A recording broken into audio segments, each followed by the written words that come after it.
que tu dors. Chouma Saïd Désiré, le Doda, la team 45 ans. 62 quand Dieu veut sur toi. 62 quand Dieu veut sur toi. Saïd Andy Kouko, Ben Bilal Roja. Chouma, Chouma, Chouma Saïd, Chouma, Chouma, Chouma, Chouma, Chouma, Chouma Saïd, Chouma, Chouma Saïd, Chouma. Maman Marie-France, de Chouma Saïd. Le conseil qui deviendra un corps Chouma. Ne se soucie pas des pièges de la mamie. Comme un offert, tu as su te battre pour t'imposer au roi. De ce conquérant qui n'a jamais perdu ses batailles. Depuis toi, tu fais la fierté de mon pays. De l'autre côté, pourquoi pas un jour en équipe nationale. C'est pas moi qui ai dit, c'est ton travail qui passe ensemble. C'est pas moi qui ai dit, Chouma, tu nous as convaincus. C'est pas moi qui ai dit, c'est ton bon football qui témoigne Chouma Saïd en ta faveur. Bonsoir, bonsoir, connexion, connexion. Aujourd'hui, on va essayer de démystifier le mensonge du RDR. On va parler un peu du bilan du président Gbagbo. Hein?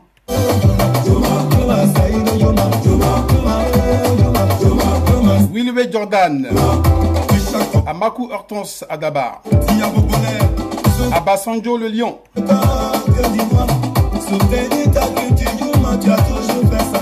qui préside les gars, Serzan Doubo.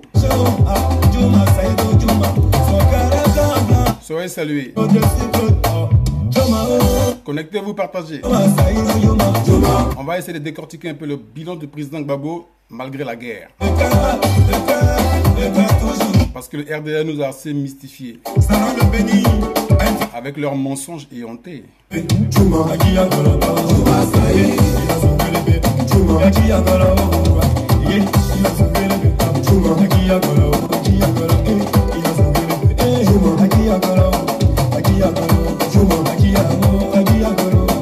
Willoué Jordan.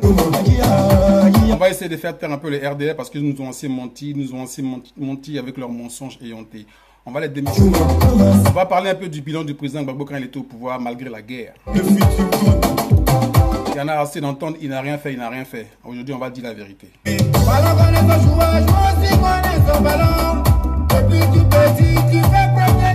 Un homme qui a été attaqué, là, ce qu'il a fait là. Vous qui êtes au pouvoir, qui n'êtes pas attaqué, vous n'avez pas encore fait ça. Donc on va parler de ça. Connexion, partage, connexion, partage.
Merci mon Dieu d'avoir donné à mon pays la Côte d'Ivoire. Cette identité culturelle, Franck Wakoubé. Coloré d'Afrique, Zouglou connaît pas Diaguadio. Sèche de Padro, Zouglou connaît pas Pario. C'est pourquoi Zouglou, pays a réussi toujours. On va essayer de démystifier un peu le RDR ce soir. On va essayer de parler du bilan du président Gbagbo quand il était au pouvoir malgré la guerre. Parce qu'il y en a marre d'entendre dire il était au pouvoir 10 ans, il n'a rien fait, il n'a rien fait. Ils oublient que le président Gbagbo a dirigé la rébellion durant 10 ans. Il faut qu'on se dise la vérité. Avec Soro Diom comme premier ministre et avec des ministres d'Ozo, rebelles, illettrés, analphabètes. Il faut qu'on se dise la vérité. Donc, on va décortiquer le bilan du président Gbagbo quand il était au pouvoir, malgré la guerre, je précise bien. Parce que jusqu'à preuve du contraire, aujourd'hui, ils sont au pouvoir. D'après eux, ils gouvernent la Côte d'Ivoire. Il n'y a pas de guerre. Ils sont soutenus par la nébuleuse communauté des voyous internationaux appelés abusivement communauté internationale. Mais les Ivoiriens continuent de fuir la Côte d'Ivoire par la nage. Et le taux, figurez-vous bien, le taux de, comment je peux dire ça, d'asile des pays africains du tiers-monde est plus élevé en Côte d'Ivoire. C'est-à-dire que les Ivoiriens sont ceux qui demandent le plus d'asile depuis que Ouattara est au pouvoir. Et pourtant, on nous dit que la Côte d'Ivoire est un pays émergent aujourd'hui. Quel paradoxe, n'est-ce pas? On va parler de tout ça. Connectez-vous. C'est Dieu qui nous soutient. Patron Sylvanus, c'est Dieu là-haut qui nous soutient.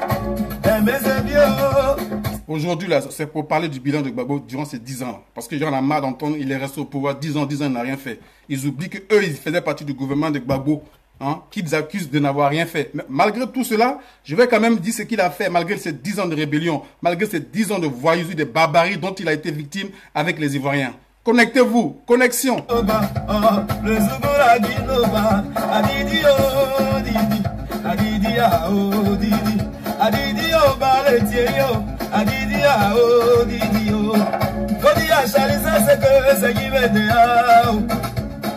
La balance sur le production du Zouglou, c'est Dieu qui va bénir ça. On est dans notre maman sûrement. On a la foi un jour, toi tu vas donner, tu vas donner. On dit demain beaucoup de fois dans la vie, ce que toi tu fais. C'est ce que tu nous as toujours dit, Basile le mal aimé. Soyez salués, vous qui vous connectez au fur et à mesure. Que demain beaucoup de courage et d'engagement. Aujourd'hui, on va parler du bilan du président Gbagbo qui est tant décrié par le RDR. Et que le chemin. Et pourtant, c'est un bilan commun. Il y aura des entraves, des ambitions. Mais il faut résister. Oh. Et donner beaucoup de courage à nos idées. Tu nous as dit ça. Ali Koya. Koya, oh, Koya. Ali Koya, oh, tu as dit ça. Eh, eh. J'ai dit, eh, oh, Zululeyo, Zululeya, oh, yeah, Zululeyo, Zululeya, oh, est-ce que Zulu peut taper photo? Jamais. Salut à vous qui vous connectez au fur et à mesure. Aujourd'hui, on va parler du bilan du président Gbagbo. Voilà, c'est pour cela que je fais ce direct-là. Parce qu'il y en a marre d'écouter des imbécilités, des idioties, des gens qui n'ont rien dans la tête et qui passent leur temps à mentir au peuple ivoirien, à mentir au peuple africain, à mentir à ceux qu'ils appellent abusivement communauté internationale, que moi qui anticonformiste, j'appelle une nébuleuse bande de voyous qui ont soumis un peuple paisible, la Côte d'Ivoire, un peuple paisible à la chienlit, à la barbarie, au nom de leurs intérêts. On va essayer de décortiquer aujourd'hui, ne serait-ce qu'un temps soit peu, même si on n'a pas fait partie du gouvernement de Gbagbo, mais avec nos recherches, avec ce qu'on apprend en faisant des recherches, on va essayer de décortiquer à peu près ce que le président Gbagbo a pu faire. Et ce qu'il aurait pu faire si on l'avait laissé gouverner sans lui imposer cette barbarie qui n'a pas de nom. Connectez-vous, partagez si vous pouvez partager. Aujourd'hui, on va parler du bilan du président Gbagbo quand il était au pouvoir. Il y en a marre d'entendre ces gens-là dire il est resté au pouvoir, il n'a rien fait, 10 ans il n'a rien fait, 10 ans il n'a rien fait. 10 ans il était avec vous au pouvoir. Vous l'avez emmerdé durant 10 ans. Vous l'avez fait chier durant 10 ans avec votre rébellion à la con qui n'a ni tête ni queue. Aujourd'hui vous êtes au pouvoir. Vous n'avez pas de rébellion au cul. Nous on s'oppose à vous avec le verbe et la plume au détriment des armes. Parce que nous ne sommes pas des enfants de voyous, nous ne sommes pas des enfants de microbes, nous ne sommes pas des enfants de barbares. Quand vous nous menacez, on ne fait que vous répondre avec le verbe. Et malgré, ou du moins bien que vous soyez en paix en Côte d'Ivoire, bien que vous ayez toute la communauté internationale à vos pieds, bien que vous ayez toutes les subventions des grandes institutions internationales à vos pieds, les Ivoiriens continuent de fuir la Côte d'Ivoire à la nage. Et parmi le taux de demande de réfugiés en France, la Côte d'Ivoire est en tête. Comment vous pouvez expliquer cela? Et pourtant, celui qui est aujourd'hui au pouvoir est celui-là même qui est censé être apporter l'émergence à la Côte d'Ivoire. Donc logiquement, aucun Ivoirien ne devrait sortir sous la gouvernance de Ouattara. Tout le monde devait rester en Côte d'Ivoire et jouir des bienfaits, de la richesse de ce beau pays, la Côte d'Ivoire. Malheureusement, ce n'est pas le cas. Aujourd'hui, on va démystifier tout ce mensonge éhonté du RDR qui passe son temps à vouloir faire croire aux gens que le président Gbagbo est resté 10 ans au pouvoir selon eux et que moi je dis qu'il est resté 2 ans maximum au pouvoir. De 2000 à 2002 jusqu'à ce qu'il se fasse attaquer. Et donc, durant les 8 autres années, il a gouverné la Côte d'Ivoire avec les rebelles. Et à chaque fois, c'était des premiers ministres rebelles, des ministres rebelles, des directeurs d'institutions rebelles. Avec eux, il a gouverné la Côte d'Ivoire. Donc, il faut qu'on rétablisse la vérité au bout d'un moment. On va arrêter de mentir au peuple d'Afrique, au peuple africain, au peuple ivoirien et à cette soi-disant communauté internationale. On va rétablir la vérité. Soyez salués. Michou Emeraude soit salué. Je vais vous saluer quand même, malgré tout, en soyant poli. Célia, Jolie Bomba, Arthur Quadio, Mireille Diago, le Magnon Dounassi soit salué, le grand Désiré Kaha, Gisèle Kei soit salué, le grand Aïlé, j'essaie de faire comme toi, mon frère. Ah, tu n'as pas envie de devenir soldat aussi. Aïe, je me laisse plus faire. Hein. Aujourd'hui, je suis un soldat. Parce que je vais dire la vérité. Kassoum Ouattara soit salué.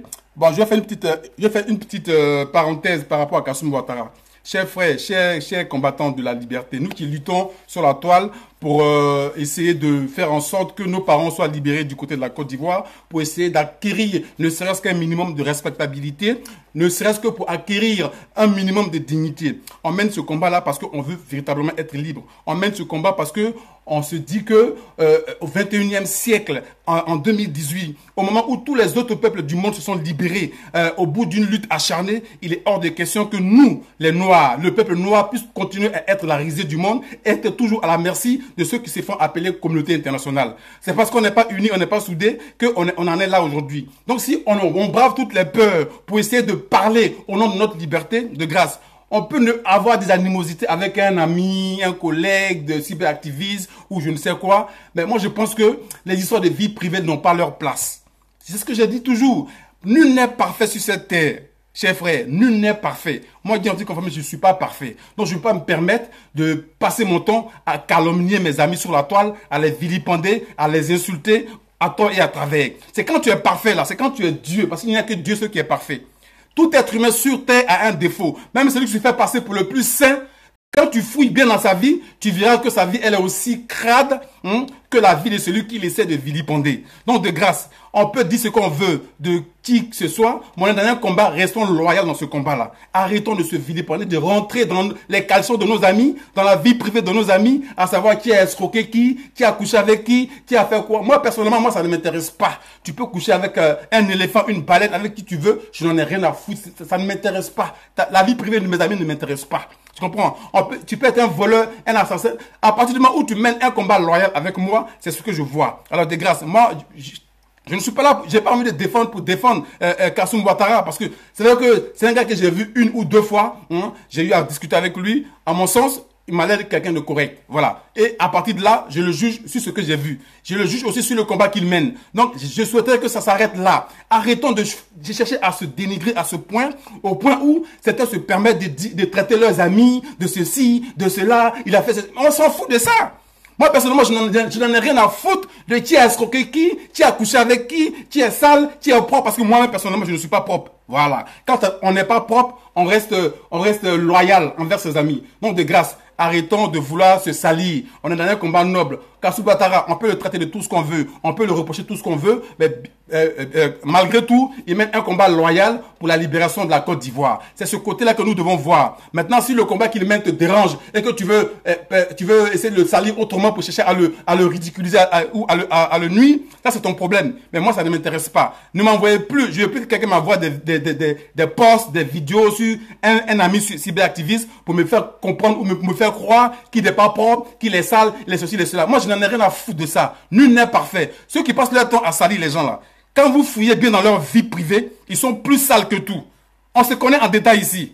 Il y en a qui passent leur temps à vilipender les gens, à calomnier les gens, à salir les gens. Je dis, ceux-là, il faut qu'ils arrêtent ça. Voilà. Parce que c'est parce qu'on veut rester loyal pour le combat qu'on mène que par moment on ne dit rien. Mais c'est pas parce qu'on ne sait pas calomnier les gens, on ne sait pas vilipender les gens, on ne sait pas insulter les gens. Voilà. Donc moi, ce combat, ça ne m'intéresse pas. Ne m'envoyez plus de vidéos d'un ami cyberactiviste pour chercher à le nuire, à le calomnier, à le vilipender. Ça ne m'intéresse pas. Ça ne m'intéresse pas. Gardez vos merdes pour vous. Moi, Guillaume, ça ne m'intéresse pas. Tout ce qui m'intéresse, c'est que Gbagbo sorte de la haie. Tout ce qui m'intéresse, c'est que Blé Goudé sorte de la haie. Tout ce qui m'intéresse, c'est que Maman Simone Gbagbo sorte où on l'a sauvagement embastillé. Les Dogo Blé et autres, que nos parents qui sont en exil rentrent d'exil, qu'on arrête d'exproprier les terres de nos parents en Côte d'Ivoire, qu'on arrête de vendre la Côte d'Ivoire en petits morceaux comme des petits pains, parce que la Côte d'Ivoire n'est pas un gâteau à partager en 1000 morceaux. Voilà sur quoi on doit rester concentré. Voilà. On peut avoir des animosités avec quelqu'un, mais ne rentrons pas plus bas, ne nous rabaissons pas à ce point-là. C'était juste la petite parenthèse que je voulais faire par rapport à Kassoum Ouattara, parce qu'il y a des personnes qui m'envoient des liens, des trucs, une bourse qu'il aurait fait. Je m'en fous de ça. Voilà. Et je m'en fous. Ça ne m'intéresse pas, ça. Ça ne m'intéresse pas. À partir du moment où il prend sa caméra pour dénoncer les injustices, voilà moi tout ce qui m'intéresse.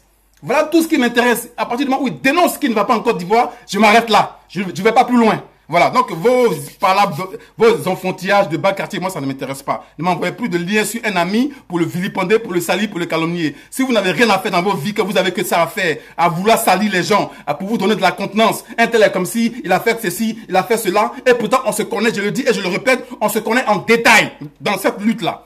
On s'est fréquenté à un moment donné, on se connaît en détail, on sait qui a fait quoi. Mais c'est la sagesse qui fait qu'on n'ose pas parler, on n'ose pas se rabaisser plus bas que terre. Donc de grâce, arrêtez vos enfantillages là. Et puis, laissez les combattants mener leur combat. Qu'ils soient sales, qu'ils soient escrocs, qu'ils soient voleurs, ça c'est leur vie privée. Moi, ça ne m'intéresse pas, ça ne me regarde absolument pas. Et je n'en ai rien à foutre, je n'en ai cure, parce que je ne suis pas propre. Voilà, quand on n'est pas propre soi-même, on évite de se comporter comme Jésus. Il n'y a que Jésus et Dieu qui sont propres. Vous qui passez votre temps à salir les gens, vous-même, si on fout dans vos vies privées, vous n'êtes pas propre. Voilà, donc arrêtez ça, au bout d'un moment, ça me saoule. Voilà, c'est juste une petite parenthèse.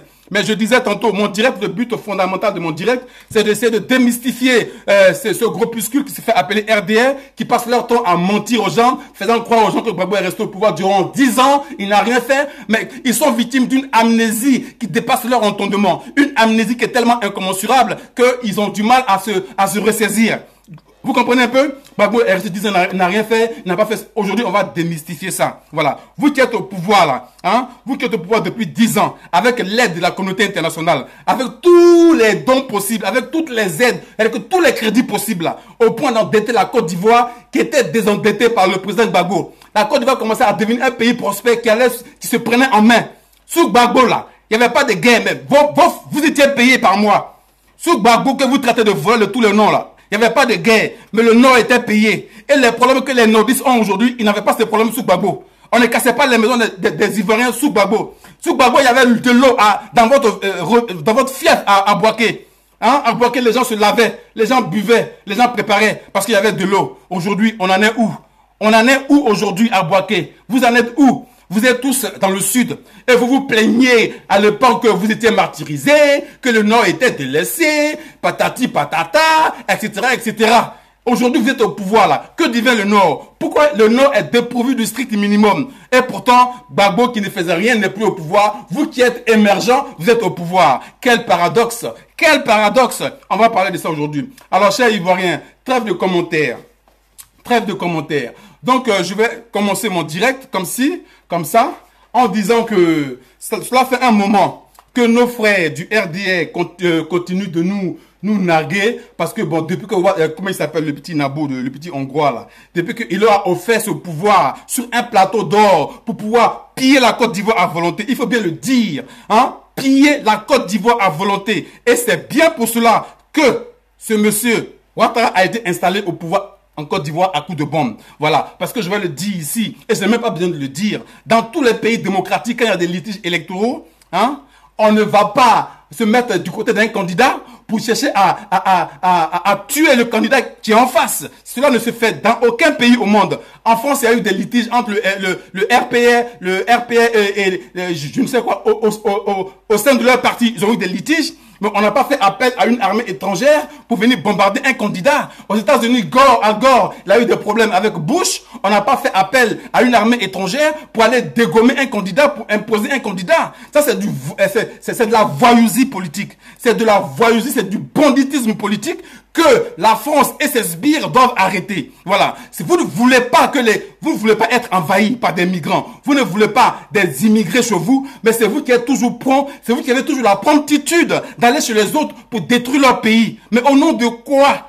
Dites-moi, au nom de quoi? Voilà, au nom de quoi? Le Gbagbo, le dictateur, Gbagbo qui ne faisait rien est à La Haye aujourd'hui. Nous, on croyait que vous alliez vivre comme des pachas, que les Ivoiriens n'allaient manquer de rien. Mais au contraire, depuis qu'il n'est plus là, les Ivoiriens dorment où? Ils dorment où? Ils dorment où les Ivoiriens? Ils dorment où les Ivoiriens depuis que Gbagbo n'est plus au pouvoir? Ils dorment où?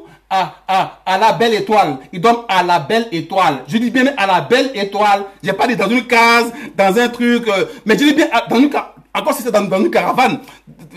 Mais à la belle étoile. Les Ivoiriens dorment aujourd'hui à la belle étoile. On casse, on détruit les maisons des Ivoiriens pour revendre les terres à des étrangers. Aujourd'hui où je vous parle, la Côte d'Ivoire appartient à tout le monde sauf aux Ivoiriens. La Côte d'Ivoire aujourd'hui est un no man's land où chacun vient faire ses courses, chacun vient chier, vient faire son bordel et c'est tout à fait normal. Quand tu parles, on dit « Ouh là là, quel xénophobe, quel haineux, quel aigri ». Parce que pour eux, la haine, c'est le fait de vouloir revendiquer sa liberté. La haine, pour eux, c'est le fait de vouloir revendiquer son appartenance à une nation, à une patrie. Voilà ce qu'ils assimilent à la haine. Chers frères, si vous ne connaissez pas la définition du mot haine, prenez le Larousse et le Robert et vous verrez c'est quoi la haine, ce que signifie la haine. Parce que jusqu'à preuve du contraire, nous ne faisons que parler. On n'a jamais demandé à ce qu'on aille créer des rébellions. On n'a jamais demandé à ce qu'on aille tuer un frère du Nord ou qui que ce soit. Non, on parle au nom de notre liberté. Qu'un être humain naît, il aspire à grandir, il aspire à devenir adulte, à pouvoir se prendre en main.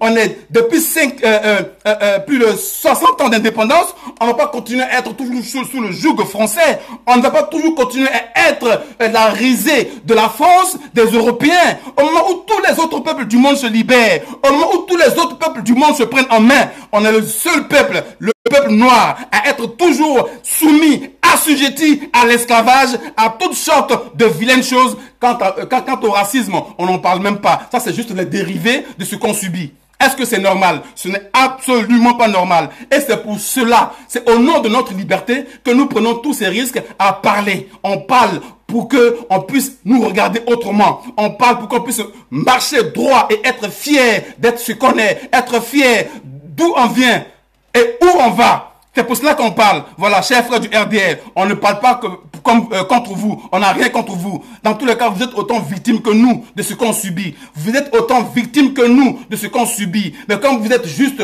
vous aimez la vanité, vous aimez tout ce qui est la luxure, c'est tout ce qui vous intéresse. Avoir des comptes en banque garnis, sortir avec les belles femmes, avoir des grosses voitures, et puis le reste, vous n'en avez absolument que. Vous n'en avez absolument rien à foutre. Et ça, c'est grave et c'est gravissime. C'est au nom de cette liberté, au nom de notre fierté, notre dignité en tant qu'être humain, notre dignité de pouvoir exister en tant qu'être humain, qu'on se permet de parler. On parle pour vous aussi, chers frères du RDR. On ne parle pas que pour nous, on parle aussi pour vous, en tant que nègre asservi, en tant que nègre assujetti. Vous ne le comprenez pas. Vous êtes toujours là dans des élucubrations qui dépassent votre entendement intellectuel. Toujours en train de vociférer, en train de calomnier, en train d'insulter. Vous êtes fiers, vous bombez le torse à la haie. Vous êtes fiers parce qu'on a déporté l'aide de vos frères à la haie, comme au temps de l'esclavage, comme au temps de Kunta Kinte. Sauf qu'ils n'étaient pas enchaînés, ils n'avaient pas de chaîne au cou. Mais c'est la même procédure. Ces gens vous montrent que vous n'êtes absolument rien à leurs yeux. Qui peut faire de vous ce qu'ils veulent? Ils vous montrent que vous n'êtes rien à leurs yeux. Qui peut faire de vous ce qu'ils veulent? Voilà pourquoi à chaque fois nos leaders sont déportés dans leur goulag. Des gens qui ne veulent pas qu'on vienne chez eux. Quand vous demandez des visas à l'ambassade de Côte d'Ivoire en France, on se demande une tonne de papier. Parce qu'ils ne veulent pas que nos parents viennent ici en Europe.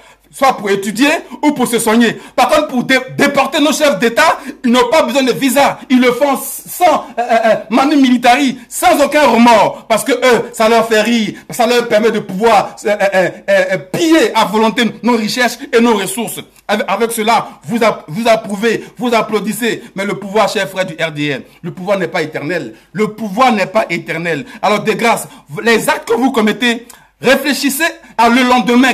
qui va se passer si on n'est plus au pouvoir? Moi, je ne le souhaite pas. Mais vous faites tellement du mal aux Ivoiriens.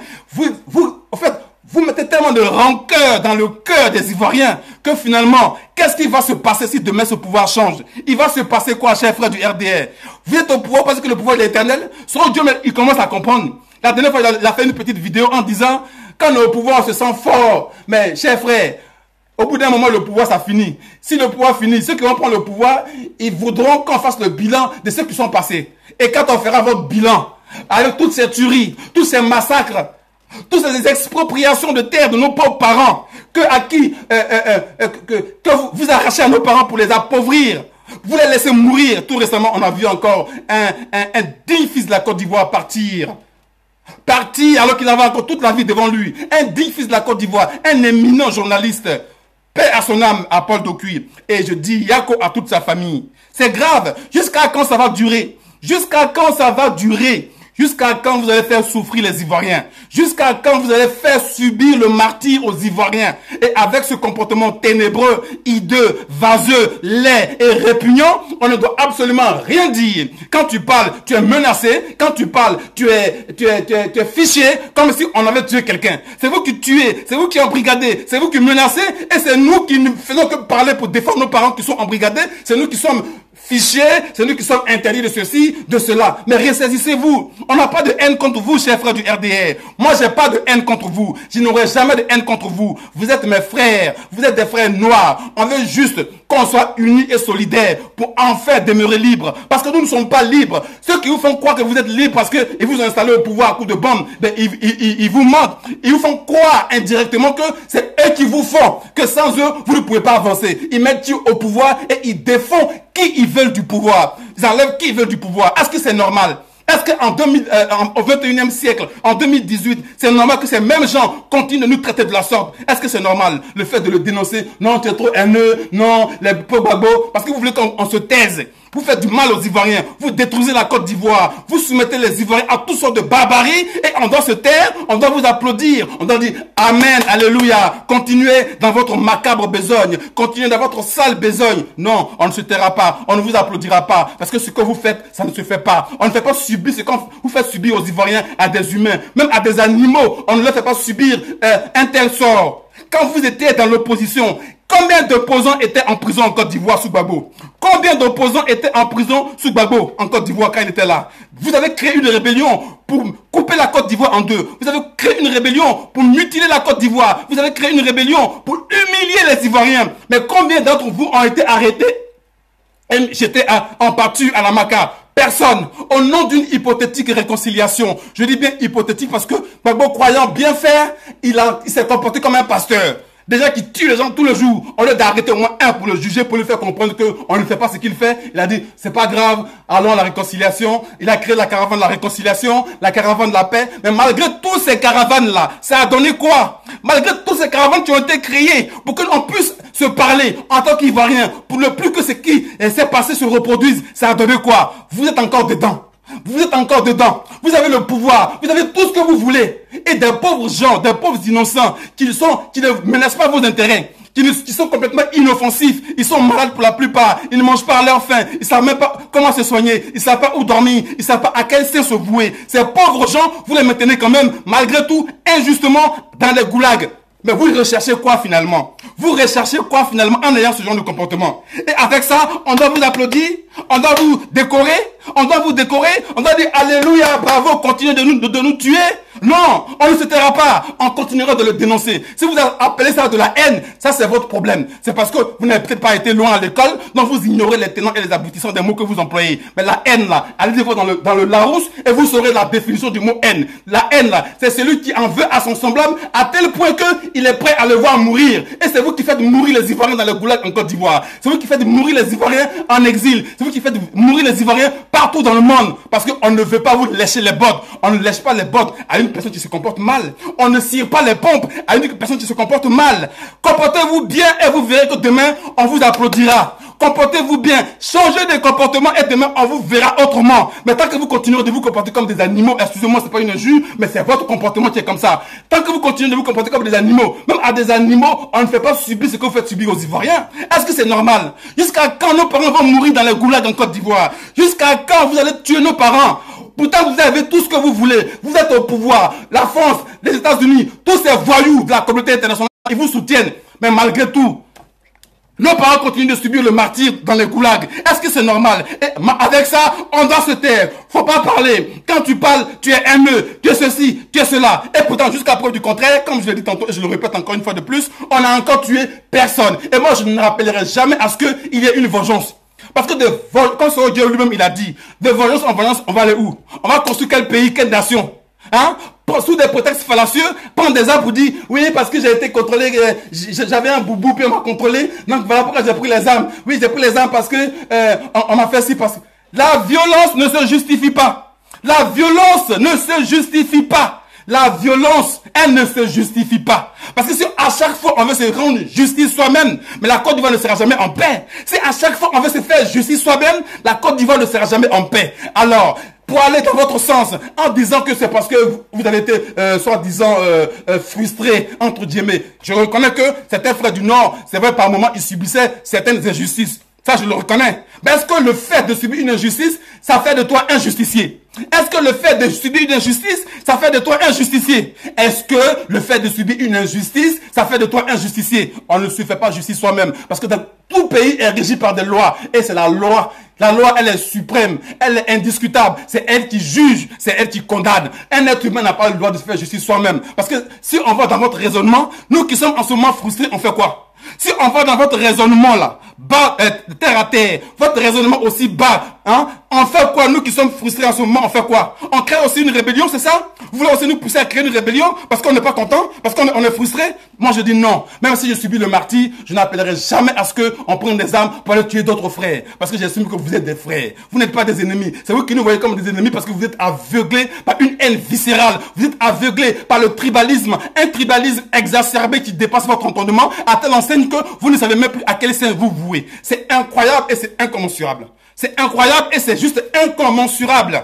Alors, de grâce, ressaisissez-vous. Ressaisissez-vous, chers frères du RDR. Nous qui parlons dans les vidéos interposées là, on n'a rien contre vous. Moi, j'ai rien contre Alassane Ouattara. Vous comprenez? Et bien qu'il fasse souffrir mes parents, je n'accepterai même pas qu'on lui fasse subir la même chose. Je n'accepterai pas qu'il soit déporté, humilié, comme ils ont humilié la première dame de Simone Gbagbo à Abidjan, quand elle a pris le pouvoir. Arracher les cheveux à la pauvre dame, la prenaient par terre comme une serpillère. Et ils étaient là, ils applaudissaient, ils étaient contents. Et les mêmes cons, les idiots, les mêmes imbéciles de la communauté internationale, avec à sa tête la grande France, la grande douce France, avec leurs soldats, ils filmaient comme un spectacle.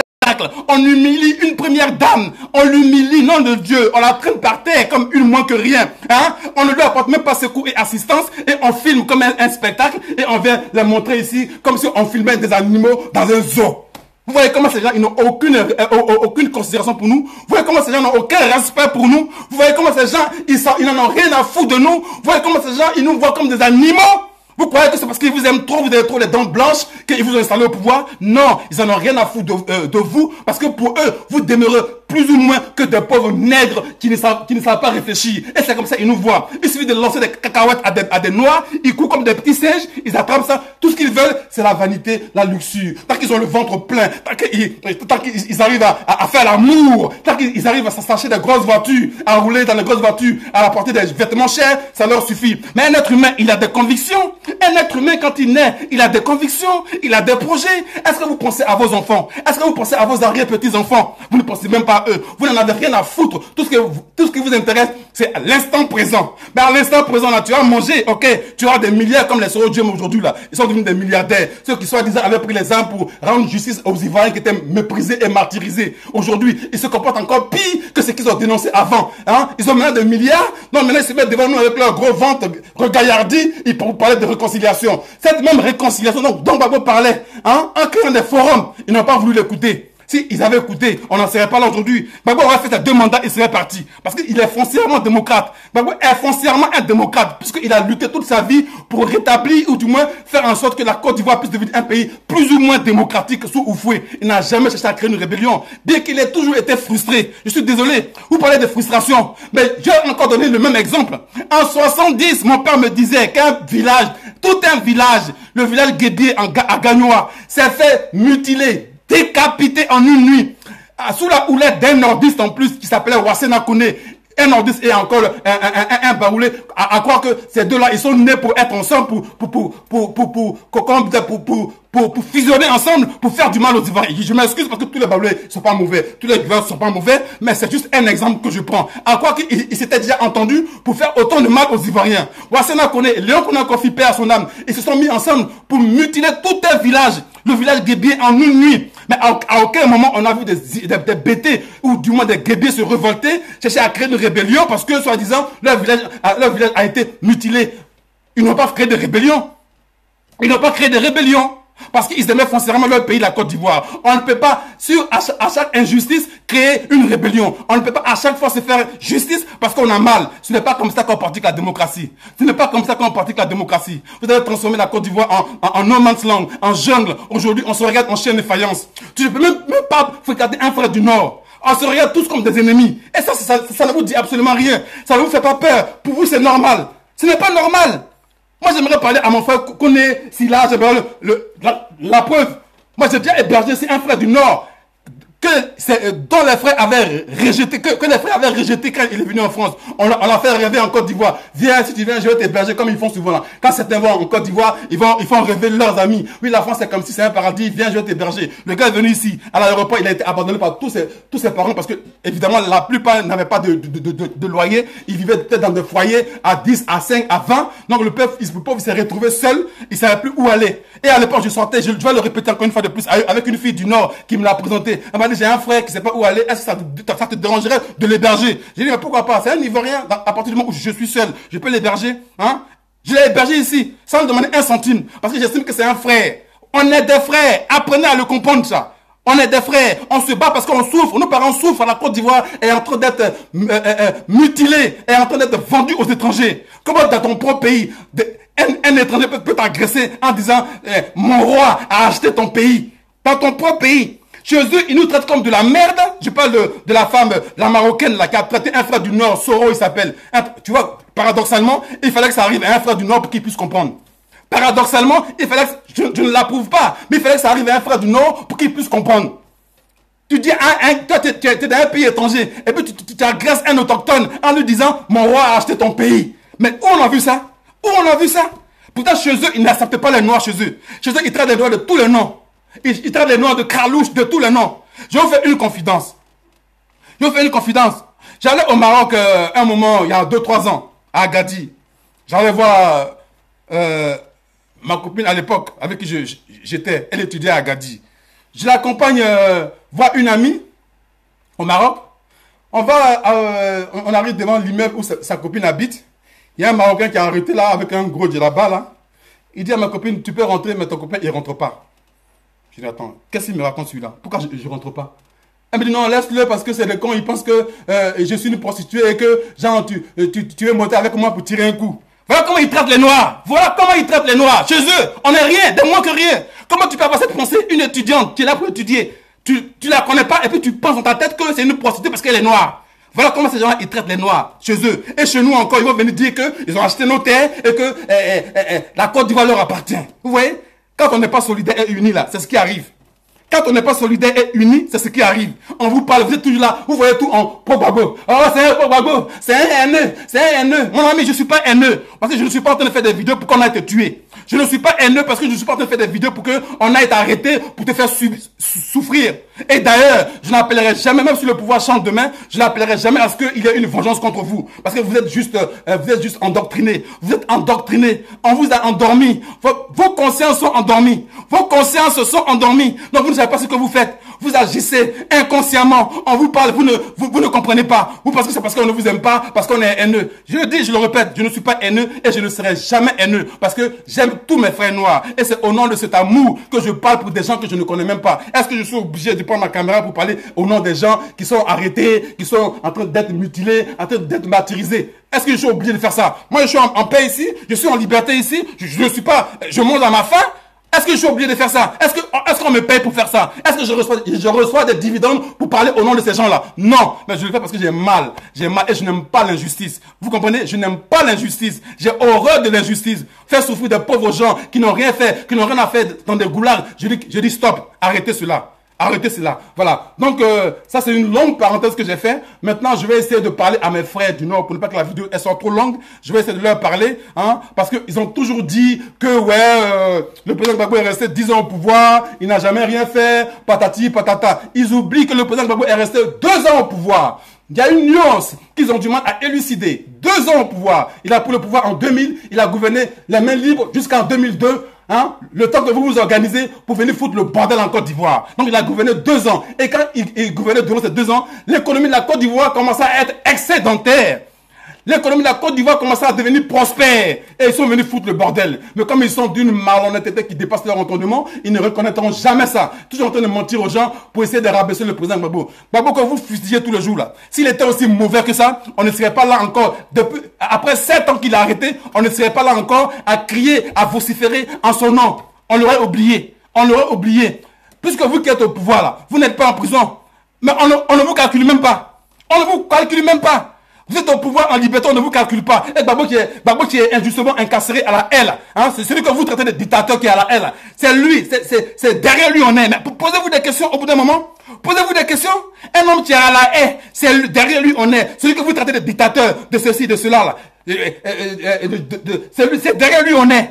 Et vous qui êtes en liberté, vous qui êtes en liberté au pouvoir, qui avez toutes les subventions de la communauté internationale, vous qui êtes censés rendre les Ivoiriens heureux, personne ne vous aime, personne ne vous suit. C'est qu'il y a un hic, il y a un hic, il y a un hiatus, il y a un problème. Donc revoyez-vous. Voilà. On ne parle pas, chers frères, parce qu'on a la haine contre vous. Moi, j'ai pas de haine contre les RDR. Je n'ai pas de haine contre qui que ce soit. Je vous aime en tant que frère africain. Je vous aime en tant qu'Ivoirien. Mais de grâce, arrêtez le scénario du film dans lequel vous êtes en ce moment. Arrêtez le scénario du film dans lequel vous êtes en ce moment. Car c'est un vilain film. Vous êtes en train de jouer un sale rôle. Ce n'est pas bon. Demain, si le pouvoir change, il risque de se passer de vilaines choses en Côte d'Ivoire. Et d'ailleurs, les prémices commencent à se voir déjà. Entre vous-même qui êtes au pouvoir, vous commencez déjà à vous tirer de dessus à couteau tiré. Vous êtes déjà à couteau tiré. Entre vous. Alors qu'est-ce qui va se passer en 2020? Parce que je ne pense pas que le RRDP tiendra d'ici 2020. Chaque parti politique voudra porter son candidat au pouvoir. Et qu'est-ce qui va se passer? Qu'est-ce qui va se passer en Côte d'Ivoire? J'ai peur de l'avenir de la Côte d'Ivoire. C'est pour cela que je parle. J'ai peur de l'avenir de mon pays, la Côte d'Ivoire. C'est pour cela que je parle. Alors, de grâce, hein, arrêtez le mensonge éhonté. Arrêtez de mentir aux gens. Hein, arrêtez de mentir aux gens. Parce que Gbagbo, il voulait véritablement sortir la Côte d'Ivoire de la misère. Un homme, un chef d'État. Vous avez déjà vu ça? Dans quel monde on a vu qu'un chef d'État n'a pas les moyens de se payer un avocat? Il y en a qui disent, ah, il a volé ceci, il a volé cela. Vous n'arrivez même pas à prouver ce que vous dites. Il a tué un temps, il a tué ceci. Mais quand la CPI vous dit, mais venez donner les preuves de ce que vous dites. Vous n'avez aucune preuve. Vous n'avez aucune preuve. Ça fait 7 ans dedans, on attend les preuves. Jusqu'à maintenant, il n'y a pas de preuves. Mais vous continuez de mentir aux Ivoiriens. Vous continuez de raconter de la merde aux Ivoiriens. Hein? Et comme nous, on n'est pas cons, on sait que ce monsieur-là, c'est un homme droit et juste. C'est pour cela qu'on continuera toujours de le suivre. Il n'y a que des écervelés qui n'ont rien dans la tête, qui pensent que tout ce qui les intéresse, c'est la vanité. Donc, ils vont suivre les gens qui sont au pouvoir. Même si ce qu'ils font aux Ivoiriens n'est pas bon, ça, c'est leur problème. Mais au bout d'un moment, ils finiront par comprendre. Voilà. Donc, chers frères du RDR, comme je l'ai dit tantôt, le grand Hervé Didier soit salué, la grande Maïliba, Chantou de Pépin, soyez tous salués, Armand Sirifix. Excusez-moi, je ne lis pas vos noms parce que je suis à fond dans mon direct. Maintenant, on va passer au bilan du président Gbagbo, malgré la guerre. Ah, malgré la guerre. Car c'est quand même bien de faire des recherches, hein, c'est important. Hein. Malgré la guerre, je dis bien malgré la guerre. Voilà. Donc, chers frères du RDR, vous qui dites que le président Gbagbo n'a rien fait durant 10 ans, et pourtant, vous aurez dû dire, on n'a rien fait durant 10 ans. Parce que comme je l'ai dit tantôt, et je le répète encore une fois de plus, le gouvernement du président Gbagbo était un gouvernement éclaté. C'était un gouvernement éclaté, ce qui veut dire qu'il y avait toutes les composantes politiques au sein de son gouvernement. Il y avait le RDR, le PDCI, le MFA, il y avait l'UDPCI, il y avait toutes les composantes politiques au sein de son gouvernement. Donc c'était un gouvernement éclaté. Donc si vous dites que le président Gbagbo n'a rien fait durant 10 ans, vous portez aussi la même responsabilité que lui. Dans ce cas, dites on n'a rien fait durant 10 ans. Ne dites pas le président Gbagbo. Parce que vous faisiez partie de son gouvernement. Par contre, en ce moment, il n'y a aucun autre, comment je peux dire ça, membre d'un autre parti politique dans votre gouvernement. Un gouvernement rattrapé où il n'y a que des gens du Nord. Donc, vous là, si aujourd'hui vous ne faites rien, on peut dire que vous n'avez rien fait. Parce que c'est vous qui êtes au pouvoir. Vous avez toutes les clés du pouvoir. Toutes les clés du pouvoir en votre main aujourd'hui. Donc, c'est vous, on regarde. Gbagbo, il est à la haie. Vous l'avez enlevé avec Nicolas Sarkozy parce que vous voulez absolument le pouvoir à tous les prix. Hein? Bien que les Ivoiriens ne vous aient pas voté, il est à la haie en ce moment. Oubliez-le, montrez le bilan pour lequel on vous a installé au pouvoir à coups de bombe. Montrez aux Ivoiriens ce que vous avez fait pour eux. Jusqu'à preuve du contraire, 0 pointé. 0 pointé. Parce que je l'ai dit et je le répète encore une fois de plus, bien que Ouattara soit au pouvoir, les Ivoiriens continuent de mourir sur le bord de la Méditerranée. Les Ivoiriens sont les premiers demandeurs d'asile à 65%. Ils l'ont dit, la vidéo est encore sur la toile.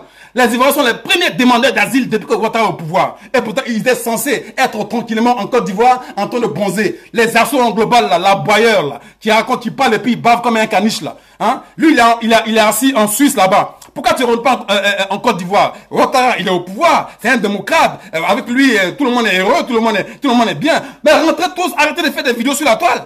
Arrêtez de faire des vidéos sur la toile. Rentrez tous en Côte d'Ivoire. Allez-y profiter des bien-être de Ouattara et de son gouvernement. Rentrez. Nous autres, on peut parler parce qu'on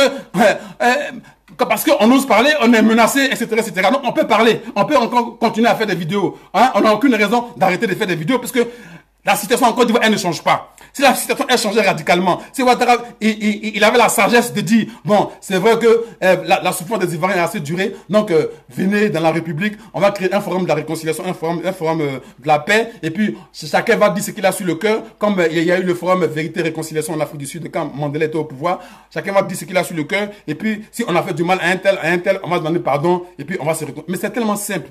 Ça coûte quoi? Ça coûte quoi d'avoir cette sagesse-là? Ça coûte quoi d'avoir cette sagesse? De dire, venez, on va se réconcilier. On va se parler entre frères pour faire avancer la Côte d'Ivoire. Ça coûte quoi? Mais il ne le fait pas. Et il y a toujours des abrutis qui cautionnent cela. Ils sont toujours là dans un fanatisme exacerbé qui dépasse leur cerveau. C'est un truc de fou, ça. C'est un truc de malade mental. Hein? C'est un truc de fou. Pensez à plus tard, les frères. Si vous n'êtes plus au pouvoir, il va se passer quoi en Côte d'Ivoire?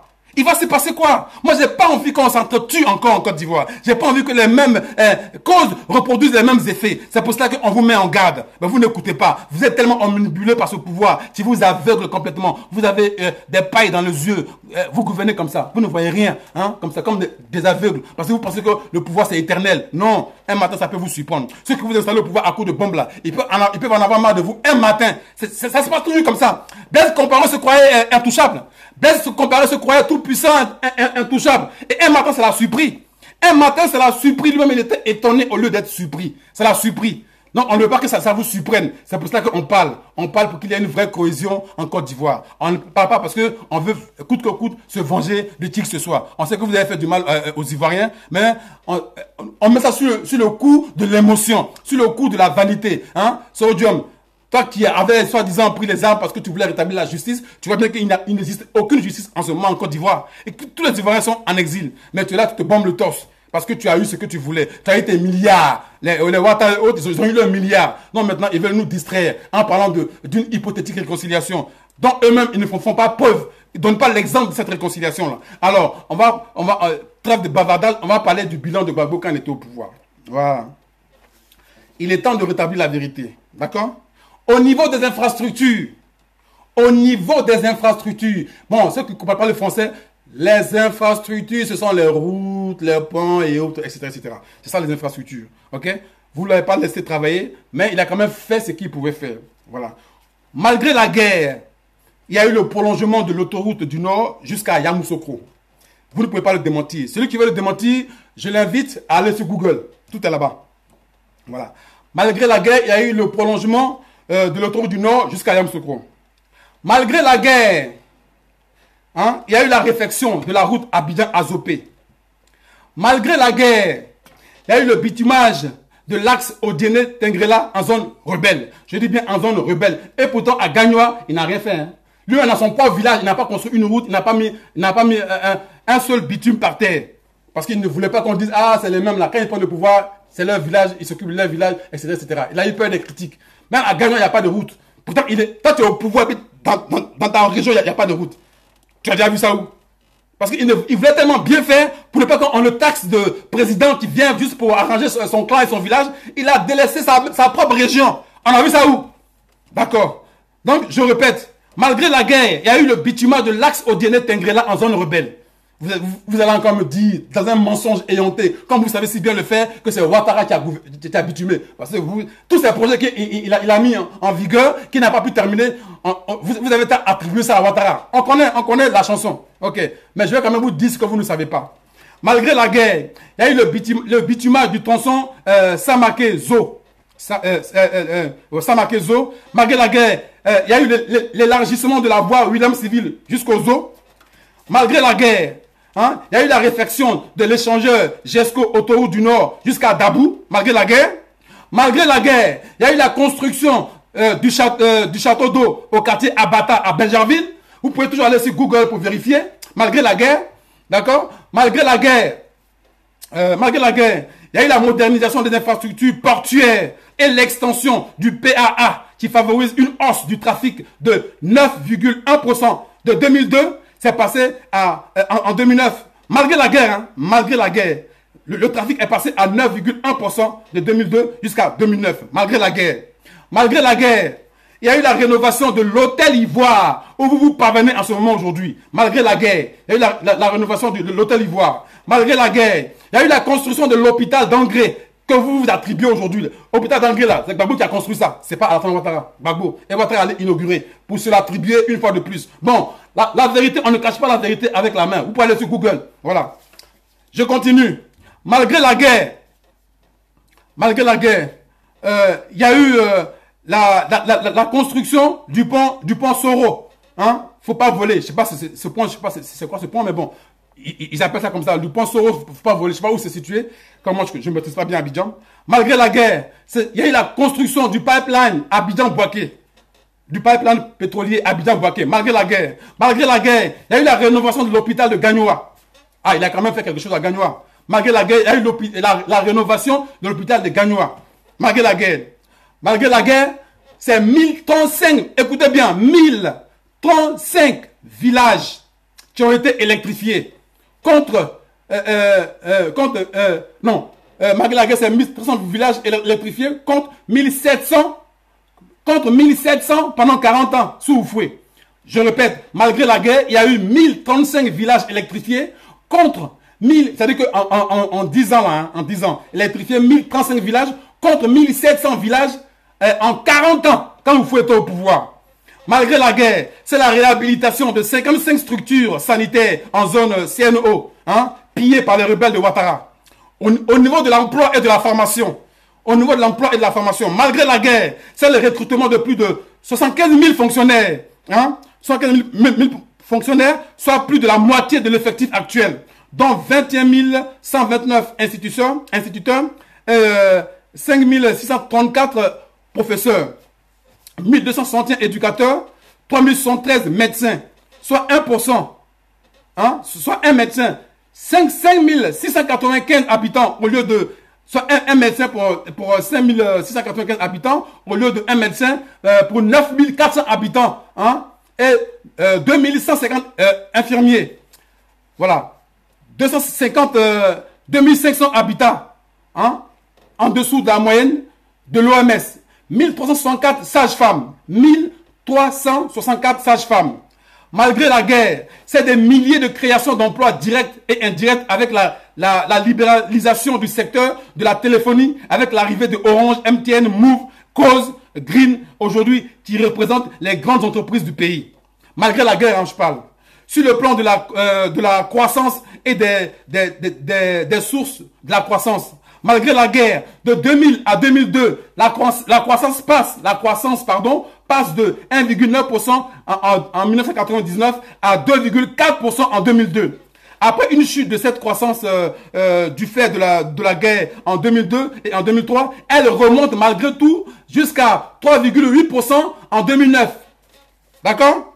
Malgré la guerre, je continue encore, c'est une hausse de l'activité industrielle jusqu'en 2009 et 4,8% notamment dans le domaine du pétrole et mines, 11,4% et agroalimentaire, 17,4%, hein, 17,4% dans le domaine industriel.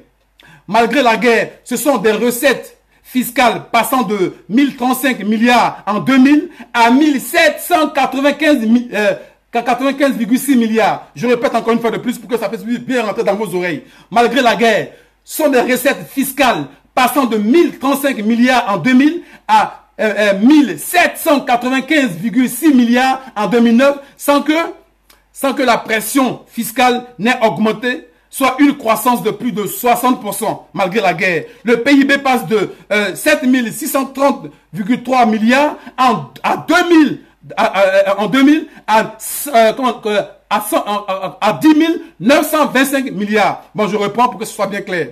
Hein? Je reprends cette partie-là. Malgré la guerre, ce sont des recettes fiscales passant de 1035 milliards en 2000 à 1795,6 milliards en 2009 sans que la pression fiscale n'ait augmenté, soit une croissance de plus de 60% malgré la guerre. Le PIB passe de 7630,3 milliards en 2000 à 10 929 milliards en 2009. Quand Gbagbo disait que la Côte d'Ivoire était riche, il ne montait pas. Hein. La Côte d'Ivoire est vraiment un pays riche. Je dis bien malgré la guerre. Hein. Malgré la guerre. Malgré la guerre, c'est le... Ouvrez bien vos oreilles, hein, parce qu'aujourd'hui la Côte d'Ivoire est surendettée. Et pourtant la Côte d'Ivoire n'avait pas besoin d'être endettée. Parce que la Côte d'Ivoire est un pays riche. La preuve, je le répète encore une fois de plus pour que vous puissiez comprendre, quand Gbagbo était au pouvoir, il ne demandait pas de crédit à qui que ce soit, mais les fonctionnaires étaient toujours payés. Et on augmentait même le salaire des fonctionnaires.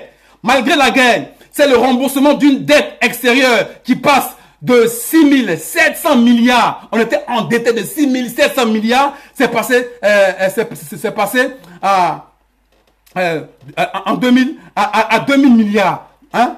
Est-ce que tu comprends? Je répète encore une fois de plus. Malgré la guerre, c'est le remboursement d'une dette extérieure qui passe de 6 700 milliards. On était endetté de 6 700 milliards. Gbagbo a fait en sorte que ça redescende jusqu'à 2000 milliards. On commençait à se désendetter. Hein? Soit un remboursement de 750 milliards par an, soit un remboursement de 750 milliards par an. Elle reviendra à 8000 milliards après Gbagbo. Voilà. Donc, malgré tout cela, il aurait pu faire mieux s'il n'avait pas passé son temps à gérer une rébellion qui ne servait à rien et qui n'a servi à rien aux Ivoiriens, si ce n'est les appauvrir encore plus. Malgré cela, il aurait pu faire encore mieux si on n'avait pas pris l'argent de la Côte d'Ivoire pour aller dans des sommets à Accra, au Togo, à nourrir et engraisser ceux qui passent leur temps à tuer des Ivoiriens. Si on avait laissé travailler tranquillement, la Côte d'Ivoire n'en serait pas là aujourd'hui. Je le dis, c'est pas par fanatisme, mais c'est la vérité. Un chef d'État qui est resté au pouvoir, soi-disant 10 ans, et qui est indigent. Est-ce que vous savez ce que cela signifie? Être indigent, c'est ne pas avoir même un centime sur son compte. C'est ça, être indigent. Vous avez vu ça où? Un chef d'État en Afrique est indigent? Un chef d'État en Afrique, ici, là, qui est indigent? Vous avez déjà vu ça où? Gbagbo était indigent, hein, au point de ne pas pouvoir se payer un avocat. C'est ces voyous de la communauté internationale, là, ces pays-là, c'est eux qui lui ont octroyé un avocat qu'ils payent eux-mêmes. Ils ont fouillé, croyant que Gbagbo avait détourné, comme eux, ils aiment bien faire croire aux gens, les gens du RDR, en mentant tous les jours, disant aux gens que Gbagbo a volé l'argent, il a fait ceci, cela. Ils ont fouillé dans tous ses comptes. Ils n'ont rien trouvé. Ils ont fouillé dans tous ses comptes. Ils n'ont rien trouvé. Aujourd'hui, ils ont honte. C'est eux-mêmes qui payent son avocat à la CPI. Un chef d'État qui reste au pouvoir. Même moi-même qui ne suis pas chef d'État, je ne suis pas indigent. Je ne suis pas chef d'État, mais je ne suis pas indigent. J'ai au moins 10 € sur mon compte. Avec ces 10 € je peux au moins payer les frais d'un avocat. Mais lui, un chef d'État, il était indigent. Ça veut dire qu'il n'avait rien. Vous avez fouillé partout. Vous l'avez traité de tous les noms. Dans un mensonge grossier, un mensonge éhonté, et vous continuez de mentir. Quand on lit les commentaires des membres du RDR, tu es en train de se mentir à eux, en train de raconter des balivernes, du tout et du n'importe quoi. Ils ne cherchent même pas à faire des recherches pour savoir si ce qu'on leur dit c'est vrai ou faux. Vous êtes victime d'une propagande médiatique qui est en train de vous abrutir. Vous êtes victime d'une propagande médiatique qui est en train de vous rendre encore plus bête. Excusez-moi du terme parce que j'ai dit que je ne souhaitais plus, mais ça m'énerve. Apprenez au moins à réfléchir. Le cerveau, ça sert à réfléchir et non à faire caca. Quand on vous dit quelque chose, faites des recherches. Faites des recherches. Arrêtez de croire aux gens bêtement. Par pur fanatisme. Parce que j'aime Ouattara. Oh, allez, c'est bon. Ce qu'il dit, c'est ça qui est là. Ben ouais. Vous êtes content parce que Gbagbo a la haie. Vous devez avoir honte. Vous êtes content parce que votre propre frère noir a été déporté par des colons à la haie. Vous devez avoir honte. Vous n'êtes pas des noirs. Vous êtes des négriers. Vous n'êtes pas des noirs. Vous êtes des négriers. Des temps modernes. Vous êtes des négriers des temps modernes. Ton propre frère noir, on le dépend, même si tu l'aimes pas, même si tu n'es pas du même bord politique que lui. Comment tu peux encore accepter avec les douloureux souvenirs qu'on a de l'esclavage, de Kunta Kinte où on déportait nos parents dans les bateaux, on les mettait dans les bateaux, on les enchaînait. Il y a des films sur la toile, allez, regardez les films sur l'esclavage, vous allez voir. Quand vous allez voir ces films-là, est-ce que vous pouvez encore avoir le courage d'accepter qu'on déporte l'un de vos frères? Malgré ce que vous avez fait, je ne peux pas accepter, même quand on déporte Ouattara. Et pourtant, Ouattara a fait tant de mal aux Ivoiriens. Je ne peux pas accepter que Ouattara, on l'humilie comme il a humilié la première dame, comme il a humilié le président Gbagbo, Charles Blé Goudé consort. Je ne peux pas accepter ça. Parce que j'estime que Ouattara est un frère noir. Quand on a un cerveau là, on s'en sert pour réfléchir et non pour faire caca. Le cerveau, ça ne sert pas à faire caca, ça sert à réfléchir. Réfléchissez un jour, chers frères du RDR. Arrêtez d'être abruti à ce point. Arrêtez d'être fanatique à ce point et de croire que nous, on est haineux. Moi, je ne suis pas haineux. Hein, vous qui prononcez des mots dont vous ignorez le sens là. Moi, qui anti-conformiste, je ne suis pas haineux. C'est parce que j'aime mon semblable que je parle en leur nom. Parce que je n'aime pas qu'on fasse souffrir mon semblable. C'est pour ça que je parle en leur nom. Alors les vrais haineux, vous savez de quel côté ils sont. C'est ceux qui maintiennent leurs parents en exil, ceux qui maintiennent leurs frères dans les goulags, qui les mutilent, qui les martyrisent, qui les traumatisent, qui les laissent mourir à petit feu, qui les laissent mourir en exil. Sans aucun remords. J'ai jamais vu un membre du RDR faire une vidéo ou du moins un post, au moins ne serait-ce que pour compatir par rapport à ces Ivoiriens qui meurent. Ils n'ont pas de cœur. Et c'est eux qui disent que nous on est haineux. Ton semblant, on le fait subir le martyr, on le fait souffrir tous les jours. Les Ivoiriens meurent en exil tous les jours. Pas un seul pas pour dire, vraiment, Yako, président, arrête de tuer tes frères. Jamais vu un poste d'un membre du RDR faire ça. Donc, entre vous et nous, là, qui est haineux? Entre vous et nous, finalement, qui est haineux? C'est nous qui sommes haineux, mais c'est vous qui êtes haineux. C'est nous qui sommes haineux, mais c'est vous qui êtes haineux. Vous qui n'avez aucun cœur, vous qui n'avez aucun sentiment pour vos semblables. Qui est haineux? Qui est haineux? C'est qui le haineux? C'est nous? Ou bien c'est vous? C'est qui le haineux? Je veux comprendre. Franck Yohan Kouakou, j'essaie de te rajouter. C'est qui le haineux? Je ne suis pas haineux et je ne serai jamais haineux. Par contre, je parlerai toujours au nom de mes parents qui souffrent. Je parlerai toujours au nom des Ivoiriens qui souffrent le martyre. Parce que ce n'est pas normal qu'un être humain doté de toute sa capacité cognitive, de son sens de réflexion, puisse réfléchir et puis se dire, mais celui-là, comment je vais le tuer? Comment je vais le traumatiser? Comment je vais lui faire mal? Sans aucun remords. Mais vous n'êtes pas des humains, chers frères. Vous n'êtes pas des humains. Même à des animaux, on ne fait pas subir un tel martyre à des animaux.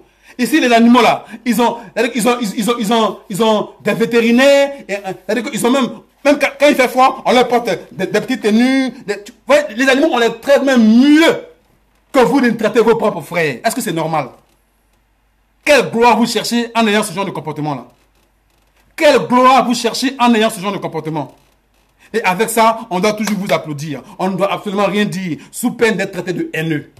Mais la haine est dans votre camp, chers frères. Réveillez-vous. La haine est dans votre camp. C'est vous les haineux. C'est vous qui applaudissez quand vos semblables meurent. C'est vous qui applaudissez quand on déporte vos propres frères à la haie, comme au temps de l'esclavage. Et là, ils s'enorgueillissent. Ah, Gbagbo, il va mourir là-bas. Il va rester 100 ans là-bas, 20 ans là-bas. Mais à travers Gbagbo, c'est toi qui es en prison, chers frères. Si tu avais un cerveau que tu réfléchissais, tu allais te dire, est-ce qu'à travers Gbagbo, c'est pas moi qu'on envoie à la haie? C'est ton frère noir. C'est peut-être comprendre que tu n'es rien, qu'ils font de toi ce qu'ils veulent. Que DBC veut arrêter Ouattara pour l'envoyer à la haie, ils vont le faire sans remords. Mais au nom de quoi? Eux, ils sont qui? Ils sont qui pour faire de nous ce qu'ils veulent? Ils sont qui pour faire de nous ce qu'ils veulent? L'esclavage a été aboli, bordel. Est-ce que vous savez ça? L'esclavage a été aboli. Les travaux forcés ont été abolis. Pourquoi au 21e siècle, les gens vont aller chez les autres, prendre les chefs d'État des autres et les déporter? Sans aucun remords. Et puis ça leur fait rire. Là, c'est une espèce de racisme primaire qui ne dit pas son nom. Pour faire comprendre que vous n'êtes rien, qui font de vous ce qu'ils veulent. À travers Gbagbo, c'est vous qu'on humilie tous les jours. Mais vous ne le savez pas. À travers Gbagbo, Blé Goudé qui est déporté à la haie, c'est vous qu'on humilie tous les jours, mais vous ne le savez pas. Vous riez, vous ricanez. Ah, Gbagbo, il va rester au pouvoir 100 ans. Ah, il va mourir là-bas. Mais s'il meurt là-bas, il sera mort pour une bonne cause, chers frères. Il sera mort pour une bonne cause. Parce qu'il y est allé volontairement. Gbagbo est volontairement. Gbagbo n'était pas obligé de rester dans son palais et attendre qu'on vienne l'arrêter. Il sera parti en courant, comme Ouattara il fait souvent là. Dès qu'il attend un coup de canon, il saute la clôture puis il s'en va. Gbagbo n'a pas fui. Les bédiers comme ça, dès qu'il attend un coup de canon, il fuit. Il prend l'avion, il fuit. C'est ça, on dit un homme qui aime son peuple viscéralement, foncièrement. Et c'est en cela je suis gore. Toi qui n'es pas gore, c'est ton problème. Tu es un ingrat. Je serai gore. Je ne suis même plus gore, je suis un gorille. Je suis un ouga. Un ouga. Un gorille. Voilà, je suis un gorille. Je ne suis même pas un gore, je suis un gorille. Je suis un gorille, je ne suis pas un gore. J'ai dépassé le stade du gore parce que je suis reconnaissant. Un homme qui sacrifie toute sa vie pour toi, ta liberté. Toi, tu me dis que tu n'es pas gore. Tu es quoi? Quand je suis Afi. Mais vous êtes des plaisantins, vous. Afi a subi un minimum du martyr que Gbagbo subit en ce moment. Il a subi un minimum du martyr que Gbagbo subit en ce moment avec sa femme, avec les Ivoiriens. Il a subi ça, a pas fait de pompe. Il a subi quoi? Quand je suis Gbagbo, je suis Afi, je ne suis pas gore. Vous êtes des ingrats. Vous êtes des ingrats. Vous êtes des ingrats. Vous êtes des ingrats, vous les affidés là. Vous êtes des ingrats. Vous êtes des ingrats. Je vous le dis, je vous le répète, vous êtes des ingrats. Ok? Gbagbo n'était pas obligé d'être à la haie. Il pouvait fuir. Il avait la possibilité de fuir. On lui a même proposé d'aller enseigner à l'université aux États-Unis contre un salaire de $1 million par mois. Il a refusé.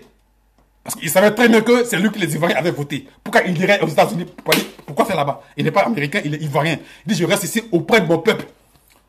Il est resté auprès de son peuple qui se faisait bombarder, qui se faisait humilier, qui se faisait martyriser. C'est ça, on dit un être humain, on dit un chef d'État qui aime son peuple. Et un homme comme ça, nous, on va faire derrière lui pour aller derrière des gens qui passent le temps à tuer des gens. Vous êtes normaux, vous? Vous êtes normaux? Que je suis pas gore, je suis affidé. Si tu es gore, tu es trop radical, tu es haineux. Vous n'avez rien compris, vous. Vous n'avez rien compris, vous. Vous êtes des ingrats, vous les affidés, vous êtes des ingrats. Vous tous qui parlez aujourd'hui, vous êtes des ingrats. Cette bande d'affidés, vous êtes tous des ingrats. Que Zasso engloba, Zasso je ne sais quoi. Un homme qui est partout, il est à gauche, on dirait un petit singe. Quand il voit qu'il y a des fruits sur une branche, il saute. Il vient là. Quand il y a des fruits sur l'autre branche, il vient là. Et puis vous n'avez aucun esprit de discernement. Vous savez pas que vous avez affaire à un farceur. Un gars comme Zasso engloba, c'est un farceur.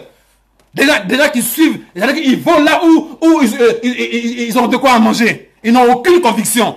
Moi, j'aime pas les gens qui n'ont pas de conviction. Un homme là, c'est sa conviction qui fait qu'il est un homme. La dignité n'a pas de prix. La dignité, elle ne se monnaie pas. C'est en cela on reconnaît un homme. Vous n'êtes pas des hommes. Vous êtes des femmelettes. Vous êtes incapables de suivre votre conviction. Aussi viscérale qu'elle puisse être, il faut la suivre.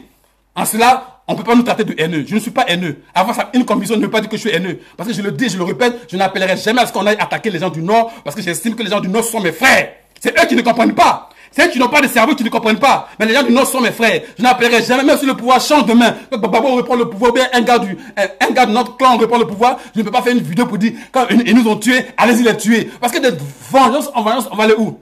Des tueries en tueries, on va aller où? La Côte d'Ivoire va aller où? On ne se fait pas justice soi-même. On ne se fait pas justice soi-même. Dans un pays est régi par des lois.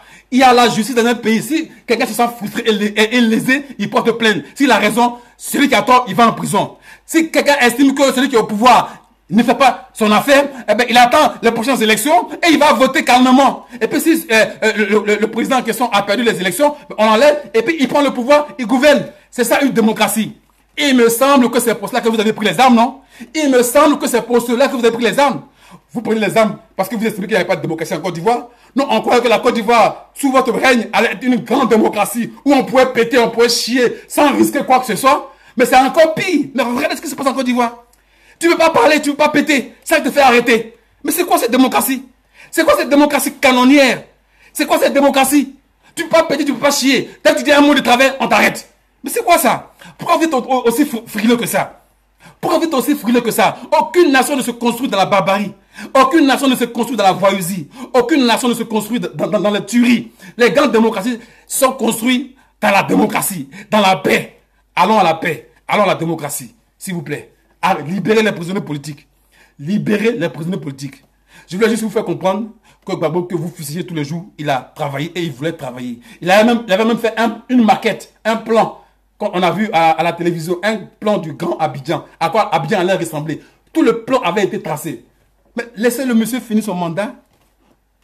Laissez-le finir son mandat. Vous avez foutu le bordel dans son mandat durant 10 ans et vous voulez lui attribuer votre médiocrité. Et vous avez nommé ministre ceci, directeur par là, sans aucune qualification. Vous avez boycotté ces actions gouvernementales et vous avez le culot de dire qu'il n'a rien fait durant 10 ans. Et pourtant, vous étiez dans le même gouvernement que lui. Vous étiez à des postes de responsabilité au même titre que lui. C'est pas bien d'être malhonnête à ce point. Dieu n'aime pas la malhonnêteté.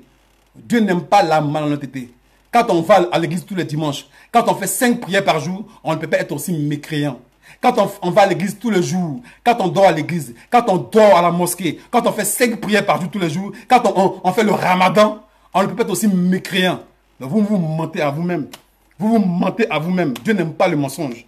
Dieu n'aime pas le mensonge. Autant ne pas aller à la mosquée, autant ne pas prier, autant ne pas aller à l'église. Si c'est pour poser les actes que vous posez là, ça ne sert à rien. Vos prières là n'auront pas de portée. Vos prières n'auront aucune portée parce que Dieu voit vos cœurs. Vous avez le cœur souillé de haine et c'est vous qui faites croire aux gens que vous êtes des chrétiens, des musulmans. Vous êtes des mécréants. Vos actes sont des actes de mécréants et Dieu n'aime pas ça. Voilà. Voilà ce que je voulais dire ce soir, chers frères. Voilà. Voilà ce que j'avais sur le cœur ce soir, chers frères. Voilà ce que j'avais sur le cœur. Voilà ce que j'avais. Je vais essayer de rajouter quelqu'un qui veut parler. Je ne sais pas c'est qui. Je vais rajouter quelqu'un pour voir s'il veut intervenir. Maman Maïliba, je vois que tu veux intervenir. Excuse-moi, j'étais à fond dans mon audition, donc je ne voyais pas tout ton truc, mais je vais essayer de te rajouter pour voir si tu peux intervenir. Donc, voilà, Aïda Kouchen, je suis un gorille. Je ne suis plus un corps. Je ne suis pas un corps, je suis un gorille, un ouga-ouga. Un ouga-ouga, voilà. Ça vous plaît, ça ne vous plaît pas, c'est votre problème. Je suis un gorille. Je ne suis pas un gore. J'ai dépassé le stade du gore. Je suis un gorille. Gbagbo qui a risqué toute sa vie en prison, pour moi, ma liberté. Est-ce qu'il était obligé? Est-ce que Gbagbo était obligé de subir ce qu'on lui fait subir à cause de moi? Est-ce qu'il était obligé? Il n'était pas obligé. Il n'était pas obligé. La plupart des chefs d'État africains, là, hein, quand c'est chaud sur eux, c'est eux qui fuient. Hein? Quand c'est chaud sur eux, c'est eux qui fuient. Ils prennent l'avion et puis ils fuient. Il est resté auprès de son peuple. Il a subi le martyre avec son peuple dans son bunker. Nao, je l'ai rajouté. J'espère que ça va passer. Hein? Un mec comme ça, moi, je vais le laisser. Pour aller derrière des gens qui passent leur temps à tuer des gens, à arrêter des gens pour un oui ou pour un non. Mais c'est quoi cette démocratie qui se pratique avec la Kalash? C'est quoi cette démocratie qui se pratique dans les prisons, dans les goulags? C'est quoi cette démocratie? Alors, à la paix, alors la réconciliation, alors la démocratie. Hein? Et on combattra avec le verbe et la plume, au détriment des âmes. Et on verra qui est populaire en Côte d'Ivoire, on verra qui est aimé, qui est détesté. Mais ce n'est pas un embricadon, un embastillant le peuple de Côte d'Ivoire, vous allez vous en sentir fort.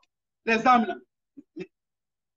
Ouais, je sais pas pourquoi ça passe pas. Bon, je te rappelle au moment, je te rappelle. Voilà, j'ai lancé ton appel, la grande Maïliba. Voilà, on ne peut pas gouverner un pays comme ça. Quand tu parles, tu es haineux, tu es haineux. Et pourtant, c'est eux qui sont haineux. Vous arrêtez les gens tous les jours, là. Vous n'êtes pas haineux. Vous qui mettez les gens en prison tous les jours, vous n'êtes pas haineux. Vous qui tuez les gens tous les jours, vous n'êtes pas haineux. Mais c'est ce qu'il ne faut que parler. Pour que cette injustice s'arrête, c'est eux qui sont haineux. Mais il y a un paradoxe quand même, non? Il y a un hic, il y a un hiatus. Revoyez-vous les frères. Revoyez-vous les frères. Parce que la vraie haine, là, elle a souillé vos cœurs, elle est dans vos cœurs. Vous faites 20 prières par jour pour aller faire 20 fois le mal à vos semblables. C'est vous qui êtes haineux. Ce n'est pas nous. Parce que moi, je vais le dire encore une dernière fois, je n'appellerai jamais à ce qu'il y ait qu'on aille tuer un frère du Nord, un frère du Sud, de l'Ouest. Non, c'est pas ça c'est pas ce que Gbagbo nous a enseigné. C'est pas ce qu'il nous a enseigné. Arrêtez de salir le monsieur. Ce Gbagbo était un digne panafricain qui a voulu se battre véritablement pour son pays, pour son continent, l'Afrique. C'est pour ça qu'aujourd'hui, on lui fait subir le martyr. Mais en fait, je vous rajoute, mais vous ne prenez pas note, je ne sais pas ce que je vais faire. Je relance encore la maman Maïliba. Vous comprenez? La haine, là, elle est dans vos cœurs et non dans nos cœurs. Moi, je ne suis pas haineux. Je ne serai jamais haineux. Vous ne m'entendez pas bien? C'est parce que j'ai lancé un appel. Oh, merde, c'est quoi ça? Oh là là. Bonjour Lucie Abou, Marvin Vigonet, Bill, Aïpa, Marc, Irtebi. En tout cas, soyez tous salués. Mais je voulais juste rétablir un peu la vérité. Voilà, je voulais juste rétablir un peu la vérité. C'est pour cela que j'ai décidé de faire ce direct-là. Parce que j'en ai marre que les gens continuent de mentir grossièrement sur un homme digne, un homme honnête qui a la tête droite sur ses épaules. Si Gbagbo était mauvais, depuis 7 ans, on l'aurait oublié. Si Gbagbo était aussi mauvais et horrible que vous voulez faire croire à votre soi-disant communauté internationale, il y a longtemps, on l'aurait oublié. Comme un dictateur qui est embassé depuis 7 ans, il continue d'avoir autant de popularité et d'adhésion. Dans les commentaires, dans le post, quand c'est son anniversaire, la toile est envahie. Et pourtant, on nous fait croire que c'est un dictateur. Eh bien, dis donc, le dictateur le plus aimé du monde, j'aimerais être à sa place, celui-là. J'aimerais être à sa place, sérieusement. Un dictateur aussi aimé, c'est incroyable. Je vous le rajoute, mais je ne vous vois pas intervenir, donc je ne comprends pas, je ne sais pas ce que je dois faire finalement. Vous comprenez? Donc, arrêtez de mentir grossièrement au peuple de Côte d'Ivoire. Ce Gbagbo, c'est celui qu'il fallait véritablement pour pouvoir sortir les Ivoiriens de la misère et du misérabilisme. Un président, un chef d'État qui est indigent. C'est-à-dire que lui, ce n'est pas l'argent qui l'intéressait, mais c'était pour sortir son peuple de la misère. Vous ne l'avez pas laissé travailler. Vous faites croire aux gens qu'il n'a rien fait. C'est un dictateur, c'est ceci, cela. Tout ce que vous lui avez reproché, tous les crimes que vous lui avez imputés, la CPI vous demande les preuves. Jusqu'à présent, aucune preuve. Donc, taisez-vous. Vous n'avez plus rien à dire. Jusqu'à présent, la CPI vous demande les preuves des accusations farfelues que vous portez à son encontre. Et vous n'êtes même pas capable de fournir ces preuves-là. Taisez-vous.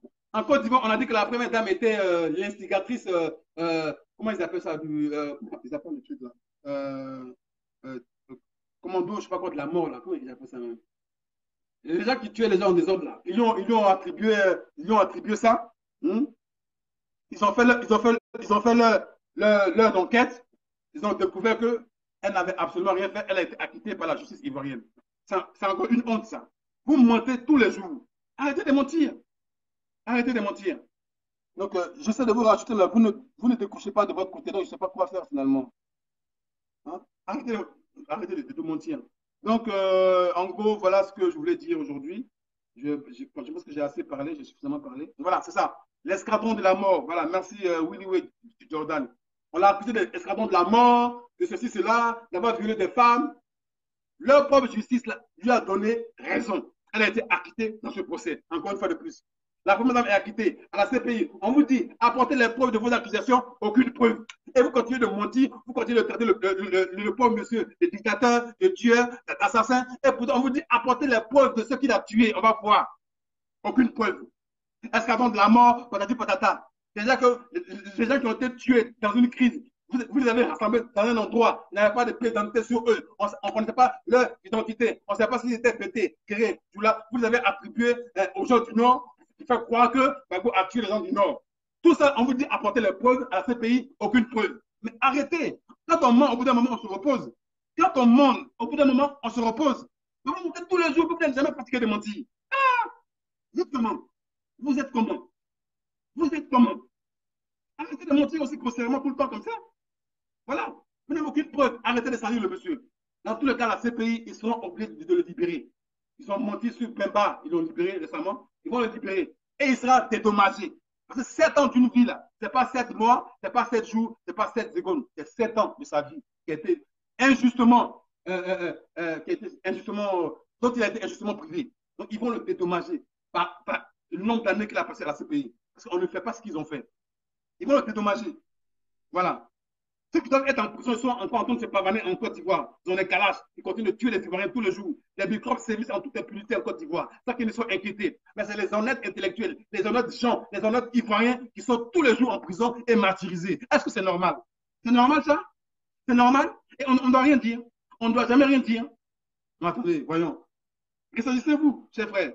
Ressaisissez-vous. On n'a rien contre vous. Vous n'êtes pas nos ennemis. Nos ennemis, là, c'est ceux qui vous font croire que vous êtes nos ennemis. Ceux qui vous mettent au pouvoir à coups de bombe, là. Ceux qui détruisent nos pays, les Sarkozy et sa bande, là. C'est eux qui sont nos ennemis parce qu'ils ne veulent pas la prospérité de l'Afrique. Ils ne veulent pas la prospérité des pays africains. Parce qu'ils veulent qu'on demeure leurs esclaves. Donc, il faut toujours maintenir, faire en sorte de casser l'élan économique des pays africains. Parce qu'ils savent que si on les développe, on n'aura plus besoin d'eux. Donc, qu'est-ce qu'il faut faire? Il faut maintenir un pantin au pouvoir qui continue d'appauvrir son peuple pour qu'on soit toujours dépendant d'eux. C'est ça leur politique. Nous, on a le continent le plus riche. Nous, on peut être paradoxalement le continent le plus pauvre. Ce n'est plus normal. On a la richesse et c'est eux qui sont riches. Pourquoi? On a la richesse chez nous et c'est eux qui en profitent. Mais pourquoi? Au bout d'un moment, il faut que ça s'arrête. Au bout d'un moment, il faut que ça s'arrête. Au bout d'un moment, il faut dire stop. Dites ça, pasteur. Arrêtez d'être fanatique à ce point. Quand c'est pas bon, apprenez à dire que c'est pas bon. Chers frères du RDR. Et puis quand vos frères subissent le martyr dans les prisons de Côte d'Ivoire, subissent le martyr, on les tue, au moins, et le croix de qui au moins rip. Et un minimum de compassion pour eux. Tu vois mur sur Facebook, mais tu ne vas jamais sur le mur d'un RDR. Oh, il y a qu'un tel. Vraiment, paix à ton âme. Ils n'ont pas de cœur. Et c'est eux qui disent que nous, on est haineux. Vous n'avez pas de cœur. Vous êtes haineux. Et c'est nous qui parlons qui est la paix en Côte d'Ivoire. C'est nous vous traitez de haineux. Quel paradoxe. Voilà. Donc, voilà, je pense que j'ai assez parlé. Je vais mettre un peu de musique. J'essaie de rajouter d'autres personnes mais pour qu'elles puissent parler, mais personne ne décroche. Moustapha de Karamoko, j'essaie de t'ajouter. J'espère que ça va passer. Je vous rajoute, mais il n'y a rien qui passe.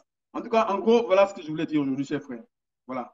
Il faut qu'on arrête ce cinéma-là. Il faut que ce cinéma il s'arrête. Au bout d'un moment, il faut qu'il s'arrête. Parce que les Ivoiriens souffrent. Je n'ai pas envie que demain, on se découpe à la machette, comme on a vu au Rwanda, ou en Centrafrique, où les gens avaient tellement la haine qu'ils bouffaient même la chair humaine. Tellement ils avaient la haine de leurs frères. Après ce qu'on leur a fait subir, ils bouffaient la chair humaine comme ça, la chair humaine. Je ne veux pas qu'on en arrive là. Si ce pouvoir change demain, il va se passer quoi? Posez-vous la question. Si le pouvoir change demain, il va se passer quoi avec tout ce qu'il fait subir aux Ivoiriens? Il va se passer quoi? Expliquez-moi un peu.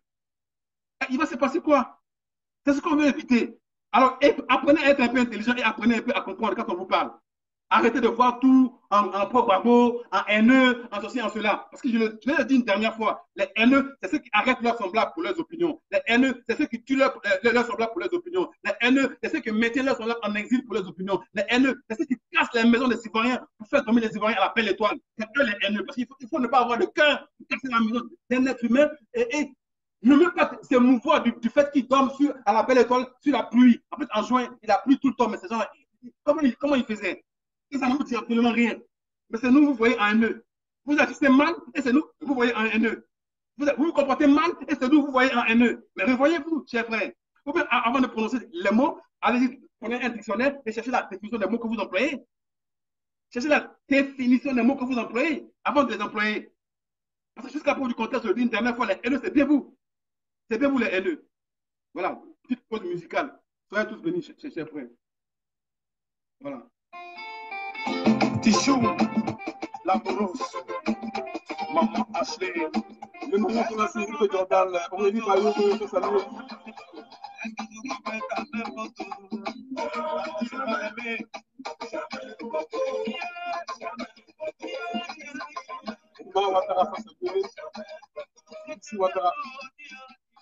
attends, je vais lire un truc du frère Oumar Ouattara. Oumar Ouattara dit quoi? Il dit que Gbagbo est la CPI parce que les journalistes européens qui sont tués, ont été tués à son temps, et le slogan chacun a son petit français. Bon, ça, c'est des balivernes, ça. C'est des balivernes. Parce que jusqu'à preuve du contraire, les journalistes français dont tu parles là, c'est eux qui sèment les germes de la division dans nos pays africains. Je n'approuve pas le fait qu'ils aient été tués, mais ils sont aussi à la base de leur mort. Mais quand tu appelles à ce qu'un pays se divise, qu'un peuple se bat, hein, quand des peuples se battent entre eux, ben, tu es à la base de ce qui t'arrive aussi. Ils sont toujours en train de faire de la propagande médiatique, en train de mentir aux gens, en train d'opposer le nord au sud, l'est à l'ouest. À chaque fois, c'est eux qui sont à la base de ça. Il faut qu'ils arrêtent ça. Il faut qu'ils arrêtent leur propagande médiatique à la con. Parce que quand tu mets le feu quelque part, il faut aussi accepter que ce feu te brûle. Quand tu mets le feu quelque part à une maison, il faut accepter que ce feu-là te brûle aussi. Voilà. Il faut la mettre partout et puis ils se plaignent quand ils sont victimes de représailles. Je ne suis pas un terroriste, je n'appellerai jamais à ce qu'on ait tué un journaliste, mais il faut qu'ils se revoient. La propagande médiatique dont ils se servent pour nous diviser en Afrique, toujours opposés, c'est toujours eux qui opposent le nord au sud. Quand ils veulent un pouvoir, quand un président ne garantit pas leurs intérêts, ils ont toujours l'art et la manière d'opposer le nord au sud. Et comme nous, on ne réfléchit pas beaucoup, nous les noirs, on n'est pas suffisamment intelligents pour comprendre que ces gens, c'est des manipulateurs, on n'est plus toujours prêt à prendre des machines pour aller se découper. Il faut arrêter. Au bout d'un moment, il faut arrêter ça. Il faut arrêter de se laisser manipuler au bout d'un moment. Au bout d'un moment, il faut arrêter de se laisser manipuler, chers frères. On peut donner une arme. Avant de commettre un acte, il faut réfléchir. Dis-toi que celui que tu vas tuer là, c'est ton propre frère. Le pays que tu vas détruire là, c'est ton pays où tu vas terminer ta vie. Ceux-là, ils viennent, ils détruisent ton pays, et puis quand tu vas aller chez eux, ils te ferment la porte aux frontières. Quand tu demandes un visa pour aller chez eux, ils ne te donnent pas de visa. Et pourtant, ils ont détruit chez toi, il n'y a plus rien chez toi, ils ont foutu la merde, et après, quand tu vas aller chez eux, ils te ferment la porte au nez. Réfléchissez un peu avant d'agir. On ne casse pas la maison où on vit, on ne brûle pas la maison où on vit. S'ils viennent chez nous pour nous manipuler, chassons-les. Mais chassons-les. N'acceptons pas d'être manipulés par la presse occidentale. N'acceptons pas d'être victimes de propagande médiatique. On est facilement malléable et corvéable à souhait. L'homme noir ne réfléchit pas beaucoup. On est malléable et corvéable. On nous entend comme des enfants. Arrêtons de se comporter comme des gamins. Voilà. C'est ce que je voulais dire.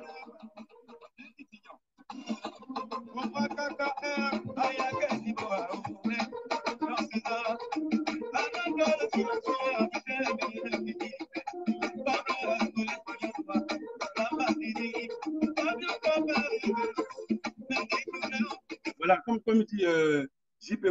Bouga, où est passée l'histoire de Guy-André Kiffer? Quand le président Gbagbo était au pouvoir, on a fait croire aux gens qu'il a tué Guy-André Kiffer, patati patata. Eux, ils sont au pouvoir maintenant, ils ont tout le loisir de faire des enquêtes pour trouver les coupables de l'assassinat de Guy-André Kiffer. Moi, tous ces bouches cousues. Leur crime, c'est ce qu'ils mettent sur les autres pour les salir. Les crimes qu'ils commettent là, pour salir les autres, ils les mettent sur les autres. On leur dit, donnez les preuves, ils n'ont aucune preuve. Merci à tous les tickets de la Côte d'Ivoire et de la diaspora.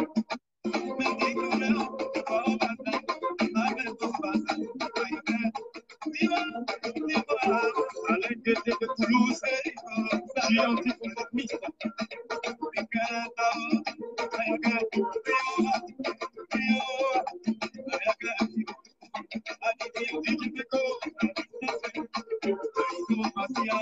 Donc, les faits, voilà ce que je voulais dire. Voilà. Donc, le grand oui de Jordan, en tout cas, c'est ça. Hein. On ne fait pas beaucoup de directs, mais quand tu le fais, il faut le faire, il faut parler, il faut dire ce que tu as sur le cœur, c'est important. Nous, on n'est pas des guerriers, on n'est pas des ventes en guerre. Mais moi, comme je le dis, je le répète encore une fois, je ne ferai jamais de direct pour aller contre un frère du Nord parce qu'il a fait du mal. Il n'y a qu'un seul Dieu, c'est eux qui prient, c'est eux qui font 5 prières par jour. C'est eux qui font 5 prières par jour. 1, 2, 3, 4, 5 par jour. Tu peux faire 5 prières par jour et puis accepter de faire du mal à ton semblable. Tu pries et puis tu fais du mal. C'est à Dieu que tu fais du mal. C'est à toi-même que tu fais du mal. C'est à toi-même que tu fais du mal. Donc, tu vas régler ça avec Dieu. Tu vas régler ça avec Dieu. Tu vas régler ça avec Dieu. Tu vas régler tes actes là, les actes que tu poses là. Tu vas régler ça avec Dieu. Tu ne peux pas faire 5 prières. Tu ne peux pas dormir à l'église, jeûner tous les jours et puis accepter que ton semblable subisse le martyre. Accepter que ton semblable meure. Non, ça ne se fait pas, ça. Ça ne se fait pas. Sous des prétextes fallacieux. Oui, on a créé une rébellion parce qu'on a été ceci, parce qu'on ne justifie pas la violence ne se justifie pas. La violence ne se justifie pas. La violence, là, elle ne se justifie pas. Parce que si on doit à chaque fois se faire justice soi-même, on ne va pas quitter ici, comme on dit. Si à chaque fois on doit se faire justice soi-même parce qu'on a été frustré, on ne va jamais quitter ici. Vous comprenez? Voilà. Comme dit Mustapha de Karamoko, de nos divisions, attends, je vais lire ce qu'il a écrit. De nos divisions, le blanc s'est introduit et fait ce qu'il veut pour parler comme l'autre quand le mur est fissuré. Ben, c'est ça. Le grand Mustapha de Karamoko. Ben, c'est ça. Malheureusement, je n'ai pas pu te prendre parce que je t'ai rajouté, mais tu ne décrochais pas. Donc, c'est ça. Il faut qu'on arrête de croire que, hein, apprenons à être solidaires, chers Africains. C'est important, de grâce. Tous les peuples du monde sont solidaires. Ils ont réussi à se libérer. Ils sont en train de se développer. Les immeubles poussent chez eux partout. Leur économie devient excédentaire. Hein? Et nous, on est toujours dans la misère. Et ils veulent nous maintenir dans la pauvreté pour continuer à nous dominer. Et nous, on accepte ça. On est toujours dans les problèmes tribal, de partis politiques. Dépassons le clivage des partis politiques. Dépassons le clivage des partis politiques. On n'est plus à ce stade-là. Qui est au pouvoir, d'accord, dépassons ça et mettons-nous ensemble pour libérer notre continent, nos pays. D'ailleurs, j'ai créé une page là, Africains unis pour libérer l'Afrique. Allez-y adhérer à cette page-là. Menons le combat juste. Mettons-nous ensemble, RDA au PDCO, mettons-nous ensemble pour mener un seul combat, la libération de nos pays, notre continent. C'est ce qui doit nous importer. Arrêtez avec les clivages politiques, arrêtez avec les clivages ethniques, tribal, racial, je ne sais quoi. Arrêtons avec ça. Arrêtons avec ce comportement parce qu'ils le savent très bien qu'on est tribaliste. Donc, il suffit de manipuler un camp pour aller contre un autre camp pour qu'eux ils soient tranquillement chez nous en train de nous piller. On se bat, au moment où on se bat, eux, ils se servent tranquillement, ils pillent nos pays et que quand on n'a plus rien, on n'a plus rien à manger, on veut chercher les miettes chez eux et nous sommes la porte aux frontières. Ils disent quoi? Il y a trop d'immigrés ici. Non. Il faut toutes sortes de lois pour nous empêcher d'aller chez eux. Par contre, ils ne se gênent pas pour nous manipuler, pour qu'on s'entretue. Et au moment où on s'entretue, ils nous pillent à volonté. Et on est là, on ne comprend toujours pas. On applaudit. Mais comment on peut être aussi abouti à ce point? Il y a le peuple noir qui a le cerveau aussi souillé qui ne comprend pas. On est trop abouti. Il faut qu'on arrête ça. Voilà. Il faut qu'on arrête ça. Donc, je vais m'arrêter là. Je vais mettre un dernier petit son. avant de m'arrêter. Mais franchement, il faut qu'on se revoie. Parce que ce n'est pas normal qu'on puisse avoir un tel comportement. Ce n'est pas normal qu'à notre époque, on puisse encore avoir un tel comportement. Tout le peuple du monde, je vais le répéter encore une fois de plus, se sont libérés au bout d'une lutte acharnée. Hein? Donc, apprenons aussi à se libérer. Apprenons d'abord à être solidaires. Moi, le frère du Nord, c'est mon frère, ce n'est pas mon ennemi. Le frère du Sud, c'est mon frère, ce n'est pas mon ennemi. Le frère de l'Ouest, c'est mon frère, ce n'est pas mon ennemi. Le Togolais, le Gabonais, hein, le Zaïrois, le Malien, le Burkinabé, c'est mon frère. Tant qu'on ne comprendra pas que c'est l'union qui prend nous sortir de l'esclavage moderne, on croit qu'on est libre, on n'est pas libre. Quand un pays se sent le droit d'envoyer ses avions de guerre pour bombarder un autre État indépendant pour imposer un candidat au nom d'une élection qui ne le concerne même pas, vous vous rendez compte? Un pays qui part de chez lui avec ses avions de guerre, et qui va combattre des bombes sur un autre pays au nom d'une élection présidentielle qui ne concerne pas son peuple. Mais comment vous pouvez concevoir ça? C'est comme si ici en France, il y avait un litige électoral et puis l'armée ivoirienne venait ici pour bombarder la France pour imposer un candidat. Mais comment vous pouvez accepter autant d'absurdité? Comment on peut accepter autant d'injustice? Quand on aime un candidat ou pas, il faut réfléchir au bout d'un moment. Il faut qu'on arrive à régler nos problèmes entre nous, Africains, sans se laisser assujettir. Sans se laisser assujettir. Il faut qu'on comprenne ça. Alors, dédicace cette chanson aux martyrs de Côte d'Ivoire. Hein? Voilà. Qui anticonformistes. Trop, c'est trop. Il faut arrêter. Il faut arrêter. Il faut arrêter. Je vous remercie tous, vous qui avez suivi cette tirette, en tout cas. Et puis bon. Yo, Rastafari, qui anticonformiste, installe sur la rythmique, mystique et mystique diabolique. Pour balancer un petit peu, pour défendre sa patrie. La Côte d'Ivoire, justement, embrigadée par une oligarchie internationale.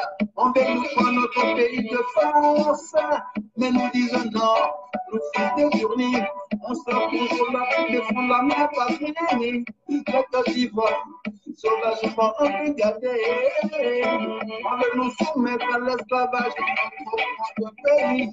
C'est-à-dire, je dis non, je refuse cette imposture. On ne pourra pas se laisser faire. La nature a défini le monde. Il a donné à chaque être vivant une patrie.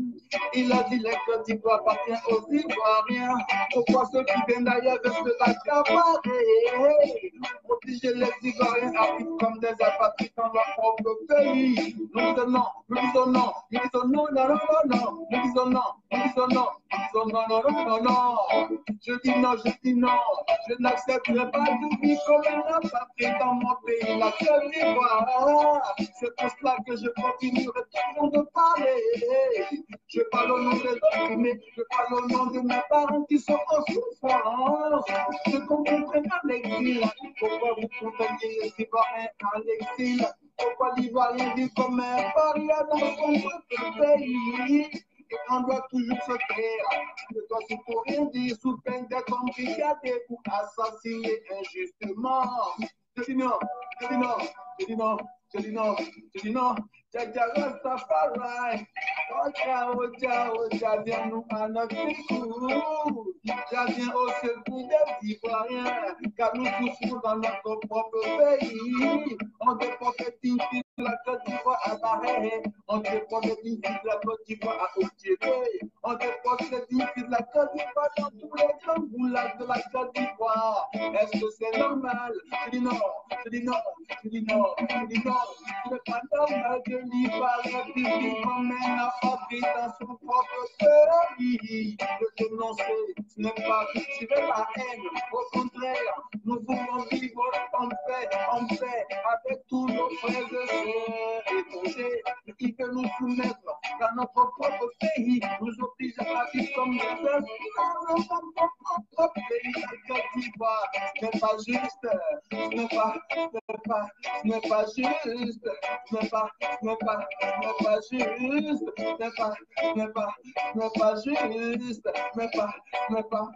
pas juste, Voilà pourquoi nous continuerons sous toi de dénoncer à travers des vidéos. Nous continuerons toujours par le dénoncer à travers la capacité de rien dire. C'est être sur le fait accompli. Ne rien dire face à la souffrance de nos parents. C'est être injuste, c'est être lâche. Il y a beaucoup de lâches qui se satisfont de cette situation. Moi qui anticonformiste, je dis non, non, non. Je dis non, je dis non, je dis non, je dis non, je dis non.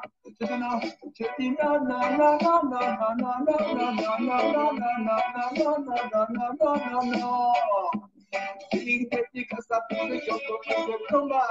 Une dédicace aux opprimés. Voilà, big dédicace à ceux qui ont compris ce combat, big dédicace aux opprimés. Tôt ou tard, on sera libéré du martyr, de tout ce qui nous assaille. Apprenons à s'aimer, chers frères ivoiriens du nord, du sud, de l'est. Les politiciens, ils savent dans quoi ils sont. Ils sont là pour garnir leur compte en banque, pour mettre des millions sur leur compte en banque. Nous, ils n'en ont rien à foutre de nous. Donc, on ne va pas continuer à jouer leur jeu. Voilà. Apprenons à être solidaires pour libérer notre continent, l'Afrique, nos pays respectifs, parce qu'on en a besoin. On ne va pas éternellement demeurer des esclaves des gens qu'on nourrit en plus. Ils n'en ont rien à foutre de nous. Voilà. Depuis la nuit des temps, nous sommes toujours considérés comme des esclaves. C'est moins que rien. Jusqu'à quand on va continuer à jouer leur jeu. Arrêtons cela. Donc, c'était moi. C'était Guillaume Conformiste. Comme j'ai assez parlé, je vais m'arrêter là. Et que Dieu bénisse la Côte d'Ivoire. Voilà. Ciao, ciao. Et à bientôt. Voilà. Salut tout le monde. Salut tous, salut.